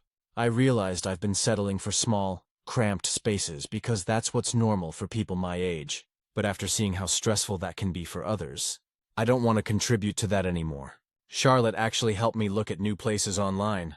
We made a whole evening of it. Wine, laptops, Zillow tabs. Every time I clicked something with stairs, she'd jokingly go, "Denied." We laughed a lot that night, and it felt easy again. She even helped me make a checklist for my next place. Things like wider doorways, first floor access, solid seating, and a decent bathroom layout. Stuff I never thought to check before. We ended the night watching a movie. And at one point she said, "You know, most people just say they feel bad. You actually did something about it. That's rare." I didn't know what to say, so I just said, "You made me notice. That's something I'll never unlearn." The truth is, I used to think being a good friend was about being kind and supportive when someone was struggling. But now I think it's also about awareness, about seeing the world the way they experience it. Even when it's uncomfortable, it's easy to assume that being inclusive means making space for someone at the table. But sometimes it means asking whether they can even get to the table in the first place. If there's one thing I've learned from this, it's that growth doesn't come from being perfect. It comes from being willing to admit when you've missed something important and deciding to do better next time. And that's what I'm trying to do. Not out of guilt, but out of genuine care. Charlotte and I are planning a little weekend trip this spring, somewhere with a cozy cabin and no stairs. She said she'll handle the snacks if I handle the planning. I told her deal, but I'm making damn sure the place we stay has a ramp, wide doors, and a comfortable couch, because this time, I will think about the details. Update 2. It's been almost a full year now since that night Charlotte first came over. and I realized how inaccessible my apartment was. When I think about it, it still makes me cringe a little, but not out of guilt anymore, more out of disbelief at how clueless I was back then. That night changed how I see a lot of things. I ended up moving 3 months ago, right after my lease was up. I found a one-bedroom place on the first floor of a newer complex across town. No stairs, wide entryways, spacious living room, and even grab bars in the bathroom. It's small, but it feels open and comfortable. I didn't just look for something affordable this time. I looked for something better designed for people. Not just for aesthetics. Charlotte was the first person I invited over once I settled in. She showed up with a big bag of snacks and this sarcastic grin when she saw there were no stairs. She stopped in the doorway and said, "Wow, a door I can actually walk through without huffing and puffing? Look at you." It was meant as a joke, but I felt this huge sense of relief. She walked in comfortably for the first time since I'd known her. She didn't have to pause or think about how to sit down or stand up. She made herself at home, like it was no big deal, which is exactly how it should be. We spent that evening catching up, drinking wine, and talking about how different our lives have become. Charlotte's been in physical therapy for her joints and said it's helping. She also told me she's been working on advocating more for herself, asking people to meet her somewhere accessible instead of just saying, "It's fine." At one point, she said, "You know, I didn't realize how much I avoided things because I didn't want to make people uncomfortable." I told her, "Yeah, but people like me made it uncomfortable by not thinking ahead." She smiled and said, "Well, you think ahead now." That stuck with me. Because she's right, I do. It's like a switch flipped in my brain. I can't plan anything now without automatically checking for accessibility. Restaurants, theaters, parks, it's become second nature. And it's not just for her. My awareness has made me notice how many other people deal with similar barriers, quietly and without complaint. One of my coworkers, Maria, uses a scooter, and I caught her waiting outside a team lunch spot once because the place didn't have a ramp. Everyone else had already gone inside. I asked if she needed help, and she just shrugged, like she was used to it. That moment hit me like déjà vu, so I went to our office manager afterward and told her that if we're booking team events, we need to make sure they're actually accessible for everyone. She agreed and added it to the planning checklist. It felt like a small thing, but it matters. I think that's the biggest thing I've learned this past year, how the small things aren't small at all when you're the one being excluded by them. Charlotte and I talk about this stuff more openly now. There's no awkwardness or guilt anymore, it's just part of our friendship. We've even started planning little accessible hangouts for our friend group. Movie nights at her place, game nights at mine, or picnics at parks with paved paths. Our friends have been great about it too.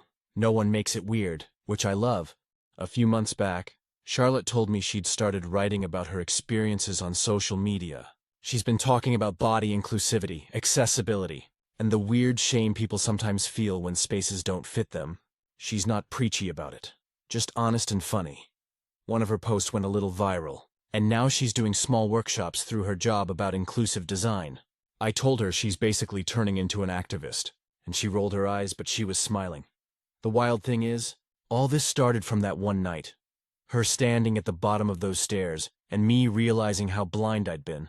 I visited my old apartment building recently to drop off some mail that was still getting sent there. The new railing was still up, and someone had added a little light fixture over the steps.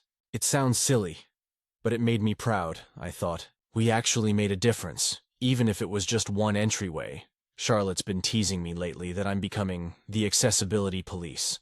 I tell her I'm just trying to be a decent human being. She laughs and says, "That's what all the good ones say. Next month, we're taking that cabin trip we talked about, a weekend upstate, right near a lake. I booked it myself, and I was meticulous, ground floor entrance, wide doors, no stairs, big comfy furniture, accessible bathroom. I even emailed the owner to double check. He probably thought I was overprepared.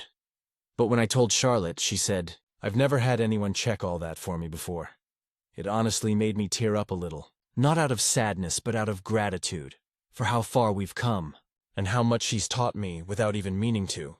I think about how close I came to letting embarrassment or defensiveness ruin that friendship after my first mistake. If she hadn't given me grace, if she'd decided I wasn't worth the effort, I might have stayed ignorant.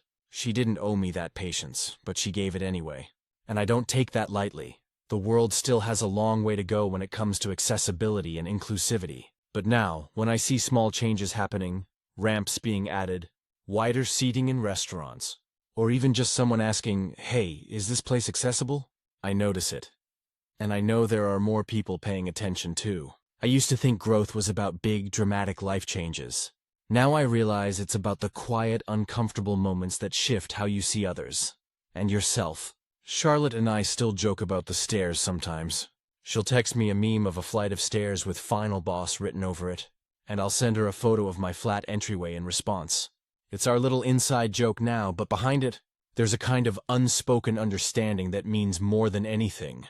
Because real friendship isn't just about shared laughs. It's about being willing to learn from each other, even when it's uncomfortable. And if I ever forget that, Charlotte will definitely remind me. Final update. It's been almost 2 years since everything happened, and I can honestly say it changed not just my friendship with Charlotte, but the way I move through the world. I don't think I ever expected something as simple as one visit gone wrong to shift my whole perspective on accessibility. But here we are. Charlotte and I are still really close. In fact, she's one of the most constant people in my life. We talk almost every day, even when we're busy. She still teases me about over-researching every restaurant or event before we go. But she also tells people, if Taylor planned it, I know I'll actually be comfortable. Hearing her say that still gives me this quiet sense of pride. The cabin trip we took last year was honestly one of the best weekends I've ever had. It wasn't fancy, just a small, cozy place by the lake with these huge windows and a big deck overlooking the water.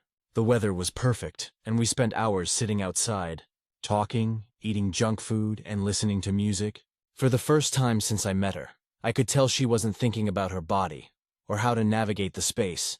She was just there, present and at ease. That weekend set the tone for a lot of things that came after. Charlotte's social media posts about accessibility and body inclusivity really took off. She started getting invited to speak at small local events, then at community panels, and now she's working with a non-profit that focuses on making public spaces more inclusive. She's even helping review design plans for new community buildings in our city. It's wild seeing her step into that role. She's confident, funny, and sharp, and people listen to her. She's told me a few times that my reaction that night, the fact that I listened, apologized, and tried to fix things, was part of what gave her the confidence to start speaking up more. I always tell her she would have gotten there anyway, but she insists it mattered. It's humbling, because I didn't do anything heroic. I just did what I should have done all along, on my side. I ended up getting involved in accessibility initiatives at work. After talking to our HR director, we created a task force to review the office layout and make sure it's inclusive for people with mobility differences, larger bodies, or chronic pain conditions. We added ergonomic chairs, rearranged conference rooms, and even adjusted our company event guidelines to prioritize accessible venues. I won't lie. It was awkward at first. Some people thought I was being overly cautious or making too big a deal out of things. But then one of our employees, someone I didn't even realize had joint problems, pulled me aside and said, "Thank you for this. I've been struggling quietly for years." That moment alone made it all worth it. As for me personally, I'm more aware of my own surroundings now. I notice things I used to completely overlook: narrow aisles in stores, high bar seating, steep steps without handrails, chairs without arms. I used to think accessibility meant ramps and elevators. Now I understand it's about comfort, dignity, and inclusion in the smallest ways. Charlotte and I still laugh about how naive I was before, but there's no bitterness in it anymore. Just this shared understanding that growth can come from really uncomfortable beginnings. This summer, we went to a friend's wedding together. The venue was at a renovated barn outside the city. Beautiful. But I was skeptical at first. I called ahead and asked the coordinator if it was accessible, and she assured me it was. When we got there, Charlotte could move around freely. The bathrooms were spacious, there was a ramp to the reception hall, and the seating was flexible. Later that night, Charlotte turned to me and said, "Do you remember that first night at your old place?" I said, "Yeah, how could I forget?"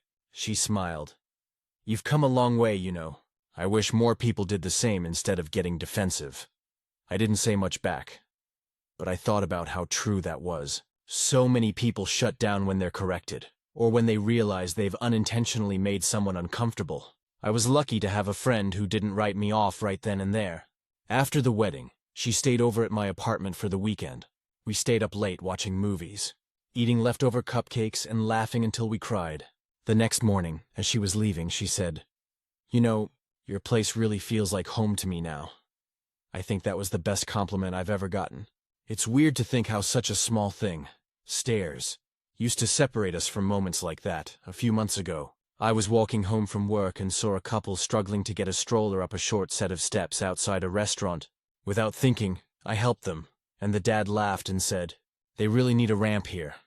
I just nodded and thought, yeah, they do. And for a second, I thought of Charlotte, of all the times she probably kept quiet instead of saying something. And I realized how much I want to keep being one of the people who notices, who says something, who pushes for small change. It's not about being woke or trying to be perfect. It's just about care, about seeing people, really seeing them, and realizing that comfort and belonging shouldn't be luxuries. Charlotte likes to joke that every friendship should come with a learning curve. Maybe she's right, because ours definitely did, and I wouldn't trade a single part of it. Even the uncomfortable bits. We still hang out every other weekend. Still roast each other, still send memes about stairs. She's dating someone new now, a guy named Jordan, who's just as thoughtful and sarcastic as she is.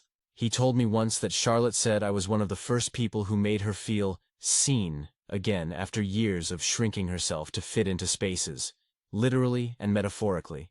That almost made me cry. I don't think I'll ever stop being grateful for the lesson she unknowingly gave me that night. I'll never forget standing at the top of those stairs, watching her hesitate, and realizing how much I'd taken for granted. Now, every time I step into a place that feels welcoming, I think this is how it should be for everyone. And if it's not, I'll speak up always. Stories number 10. My Spider-Man bedsheets cost me a first date. So, this happened a few weeks ago, and I'm still cringing just thinking about it. I have a bad habit of leaving things until the last minute. And this one is a masterpiece of awkwardness. I had been talking to a girl named Emma for a couple of weeks. We met through a friend at a weekend barbecue, and there was this instant chemistry. We texted constantly after that, and she finally agreed to come over to my apartment one Friday evening. I was pumped, like nervous but excited pumped. I had even stocked up on snacks, ordered pizza, and made sure there were candles on the coffee table. Basic, cozy, date night vibes stuff. What I didn't do was think about my bed. See, I've had the same Spider-Man bed sheets for probably a decade. They were bright red and blue, slightly faded, and had this giant mid-air Spider-Man in full action on the comforter. When I was a kid, I loved Spider-Man. I outgrew most of the rest of the room decor, but for some reason, the sheets stuck. They were comfortable, and honestly, I had just kind of stopped caring. Anyway, Emma arrived right on time. I opened the door, trying to act casual, and we did the usual small talk as I poured us some drinks. Things were going great, laughing, teasing each other, joking about the pizza I ordered way too early. I thought I was nailing the cool, mature guy vibe. Then naturally, we ended up in my bedroom, just sitting on the edge of the bed to chat a bit more privately because the pizza was in the kitchen, and the smell was starting to get too intense. That's when I realized I had completely forgotten that my Spider-Man bedsheets were a thing. And it wasn't just a mild nod to my childhood. It was Spider-Man in full swing, all over the bed, bright and bold, like it had been mocking me my entire life. Emma froze, not in a funny way, but in a very specific, quiet kind of shock. Her eyes went wide, her smile faltered, and I could see her brain probably running through a million silent thoughts. I tried to laugh it off.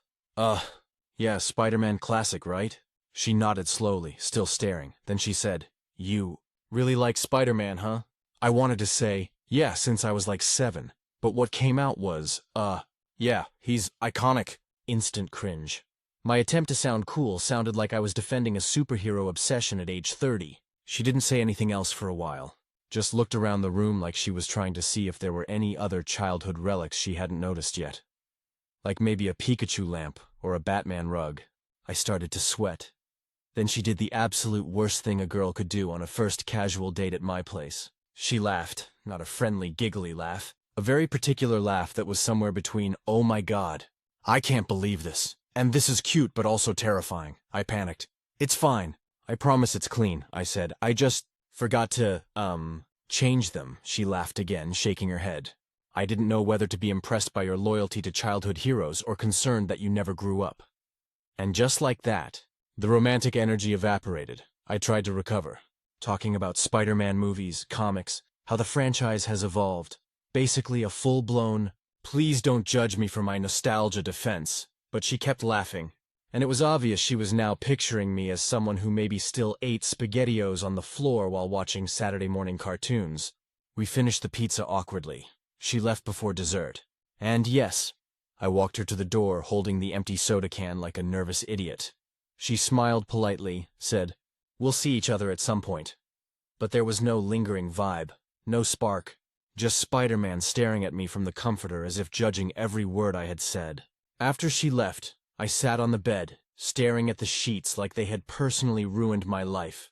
And honestly, I think they had since then. I've bought new plain bedsheets, navy blue, safe, adult adjacent. But every time I think about Emma, I can't help but remember her wide-eyed face when she first saw them. It's burned into my memory like a permanent reminder. Sometimes your childhood comforts can sabotage your adult life in the most spectacular way. I haven't texted her since. I don't think I will. I think my Spider-Man obsession just killed my chances. And honestly, I kind of respect him for it. Moral of the story: check your bedsheets before bringing a girl home. Always update. Okay, so since my last post, I've been reliving that Spider-Man bedsheet disaster nonstop. And the aftermath has been, honestly, kind of wild. I didn't expect there to be an aftermath, but apparently, when you accidentally traumatize someone with a superhero comforter, the consequences linger. First off, Emma did text me the next day. She said, "Hey, I keep laughing about last night. Sorry if I made it awkward." My first reaction? Relief, finally, a normal human response. But then I read it again and thought, wait, laughing? Was she laughing at me or with me? That tiny ambiguity sent me spiraling for hours. I texted back something dumb like, "No worries. Spider-Man's got me covered." Cringe. I knew it immediately. It's the kind of thing that sounds playful but also screams, "I'm still clinging to my childhood and may never grow up." She replied with a single laughing emoji. That was it. Not encouraging, not dismissive, just ambiguous. Classic Emma. After that, I started noticing things in my apartment differently. Every time I walked past the bed, my eyes would drift to the sheets. I realized I had never really seen them as an adult. All those bright reds and blues, the way Spider-Man's limbs were impossibly twisted in mid-air, like he was perpetually falling and flailing. Suddenly, my childhood comforter looked less nostalgic and more like a crime scene. I debated throwing them out immediately, but paused. They were comfortable and, well, sentimental. But I finally caved a few days later and bought a new set. Navy blue, plain, grown-up adjacent. I even folded the Spider-Man set neatly and tucked it into a box in my closet. I couldn't bring myself to trash them. That would feel like a betrayal to my inner 7-year-old. A week later, Emma texted again out of nowhere. "So, are you really a Spider-Man superfan? Or was that just a one-time tribute to your childhood?" I stared at my phone for 5 minutes. How do you answer that without sounding pathetic? I typed, erased, typed, erased. Finally, I went with honesty. "I like Spider-Man a lot. I grew up on him. But I promise, the new sheets are Spider-Man free," she replied almost immediately. "Good. I think we'll survive the next date then." I almost dropped my phone. Next date, she wasn't laughing at me. She actually wanted to see me again. My brain short-circuited for a minute. I mean, she had seen the full display of my lifelong obsession, judged me, and yet here she was, willing to give me a second chance. The next weekend she came over again. This time, I had cleaned the apartment obsessively, dimmed the lights, and yes, the bed was completely devoid of any comic book references. I even went so far as to hide my old action figures in a closet. Everything was neutral, safe, adult, and you know what? It went great. No awkward laughs, no wide-eyed stares, no Spider-Man judgments. We ordered Thai food, drank way too much soda, and actually had a normal conversation about movies, work, and how we both secretly loved trashy reality shows. She even sat on the edge of the bed again, just like before. But this time, there was zero Spider-Man-induced tension. It felt nice, comfortable, normal, but here's the kicker. A few nights ago, she brought it up, casually, almost like a joke. "So, Spider-Man sheets, you owe me a funny story, or at least a warning next time." I laughed. Hard, and I realized something important. The Spider-Man sheets didn't ruin anything. They didn't make me look bad in the long run. They just added flavor to the story. A story we both now laugh about. I even told her about the box of old sheets in the closet. She looked genuinely intrigued. "Do you still sleep on them sometimes?" she asked. I shrugged. Only when I'm really tired or watching Spider-Man movies. It's my comfort zone. She smiled and said, I get it. I have my weird little quirks too, and for the first time, I felt that spark of connection again. The kind you feel when someone sees the embarrassing, unpolished version of you and likes it anyway. So yeah, maybe I viewed hard the first time. But the Spider-Man incident? It ended up being a story we both enjoy telling. Proof that awkward moments aren't always the end of the world. Sometimes they're the start of something better. I haven't gone full-on Spider-Man fanboy since, but I keep the comforter tucked away, just in case. Update 2, alright. So I thought the Spider-Man bedsheet fiasco was behind me, but apparently life has a sense of humor, because things escalated in a way I did not expect. After our second date, Emma and I kept hanging out regularly. Everything was normal, fun, comfortable. No Spider-Man reminders, no awkward tension, just us laughing, watching movies, and generally enjoying each other's company. I was cautiously optimistic that maybe, just maybe, I could finally leave my awkward past behind. Then came the weekend I decided to confess a little. I figured it was time to come clean about my childhood Spider-Man obsession. The comics, the posters, the entire box of memorabilia tucked in the closet. Because I didn't want her to accidentally stumble on it later and be weirded out. So I invited her over, told her I had a surprise for her, and led her to the closet. I opened it slowly, bracing for judgment. Inside was a full stack of old Spider-Man comics, a few figurines, and yes, the original bedsheet set folded neatly on the top shelf. Emma blinked, then she laughed. Not awkwardly, not "oh my god, I can't believe this" kind of laugh, but genuine, full-on laugh that made my chest feel warm. She picked up a comic, flipped it over, and said, "Okay, I get it now. You're seriously into this." I nodded sheepishly. Yeah, I guess I never really grew out of it. But the bed sheets? Those were, a lapse in judgment. She laughed again. A lapse in judgment? That's putting it mildly. I braced myself for her to make a face or retreat a little, but instead she said, I kind of love it. It's charming and kind of brave, honestly. Most people would hide this stuff forever. I blinked. Brave? Charming? I didn't know whether to laugh or cry. The conversation turned into us sitting on the couch, talking about our childhood obsessions. I told her about how Spider-Man always made me feel like I had a responsibility to do the right thing, even when it was scary or awkward, which, in retrospect, maybe explains a lot about why I jumped in to help Shirley at the grocery store. She shared her own weird obsessions growing up, like her decade-long love for Beanie Babies, and how she still owns a ridiculous collection. By the end of the night, something had shifted, not in a dramatic, romantic way, but in a deeper, more comfortable way. We were letting each other see the silly, nerdy, unpolished parts of ourselves without judgment. A few days later, she texted me, "Honestly, your Spider-Man thing? It didn't scare me off. If anything, it makes me like you more." Weirdly, we laughed about it over text for a while, and I realized that my fear, that a bedsheet could ruin a date or a connection, was completely overblown. Sure, it was awkward in the moment, but it also forced us to be honest and vulnerable.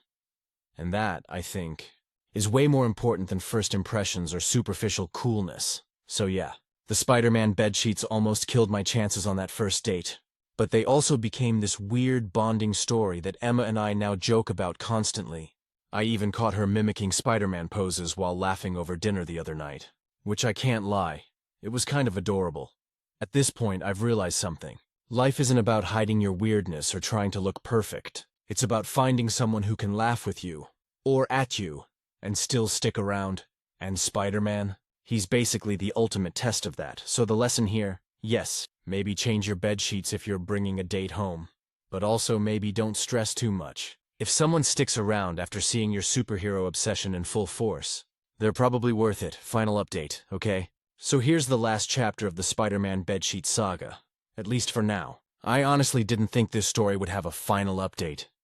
But life has this annoying way of tying up loose ends in ways you don't expect. After my second reveal with Emma, showing her the closet full of Spider-Man memorabilia, things have been surprisingly normal, but normal in a way that feels like an achievement after the absolute chaos of the first date. We've spent the last few months hanging out regularly. Movie nights, lazy Sunday brunches, mini road trips, and yes, occasional superhero-themed jokes. Emma has even started calling me Peter sometimes. just teasingly, which I find both mortifying and endearing. And yes, she knows about the bed sheets. She's seen them tucked away in the closet and teased me mercilessly about the great Spider-Man incident at least a dozen times. Honestly, it's become part of our shared history. Something we can laugh about, rather than something that defines me as a weirdo. Here's the weirdest part. The bed sheets have actually become kind of symbolic in our relationship. The first time she saw them, it was awkward and embarrassing, but over time, they've come to represent honesty, vulnerability, and the courage to let someone see your quirks without shame. In a way, that ridiculous, bright red Spider-Man flailing midair taught me more about dating than any book or advice ever could. Emma and I even have a running joke now. Every time I make a mess in the kitchen or spill soda on the couch, she says, "Don't worry, Spider-Man will save the day." Sometimes she even points at the closet where the sheets live and adds, "Or at least he'll judge you silently." I think that's the part that really gets me. The sheets went from a source of shame to a kind of inside joke. Something that only strengthens our bond. And the fact that Emma can laugh at it, really laugh, without thinking less of me, that's honestly more meaningful than the perfect first impression ever could have been. I even brought up the idea of keeping one night a month as Spider-Man movie night, complete with the original comforter just for nostalgia's sake. She rolled her eyes at first, but agreed. And now it's become this silly, recurring tradition that we both look forward to. So yeah, I feud big time, first impressions were destroyed, awkward laughter was endured, and my pride got bruised. But in the end, it didn't matter. Emma stuck around, laughed with me and not just at me, and somehow turned what I thought was a total disaster into a story we both love telling. The final lesson here, for anyone who's reading and cringing along with me, sometimes your embarrassing quirks aren't deal breakers. Sometimes they're the exact things that help someone see the real you, the awkward, nerdy, imperfect version that's actually worth connecting with. So I'll keep my Spider-Man sheets in the closet. They're safe, tucked away, but always there as a reminder that even the most mortifying moments can turn into something unexpectedly positive. And honestly, I wouldn't change a single flailing Spider-Man on that comforter.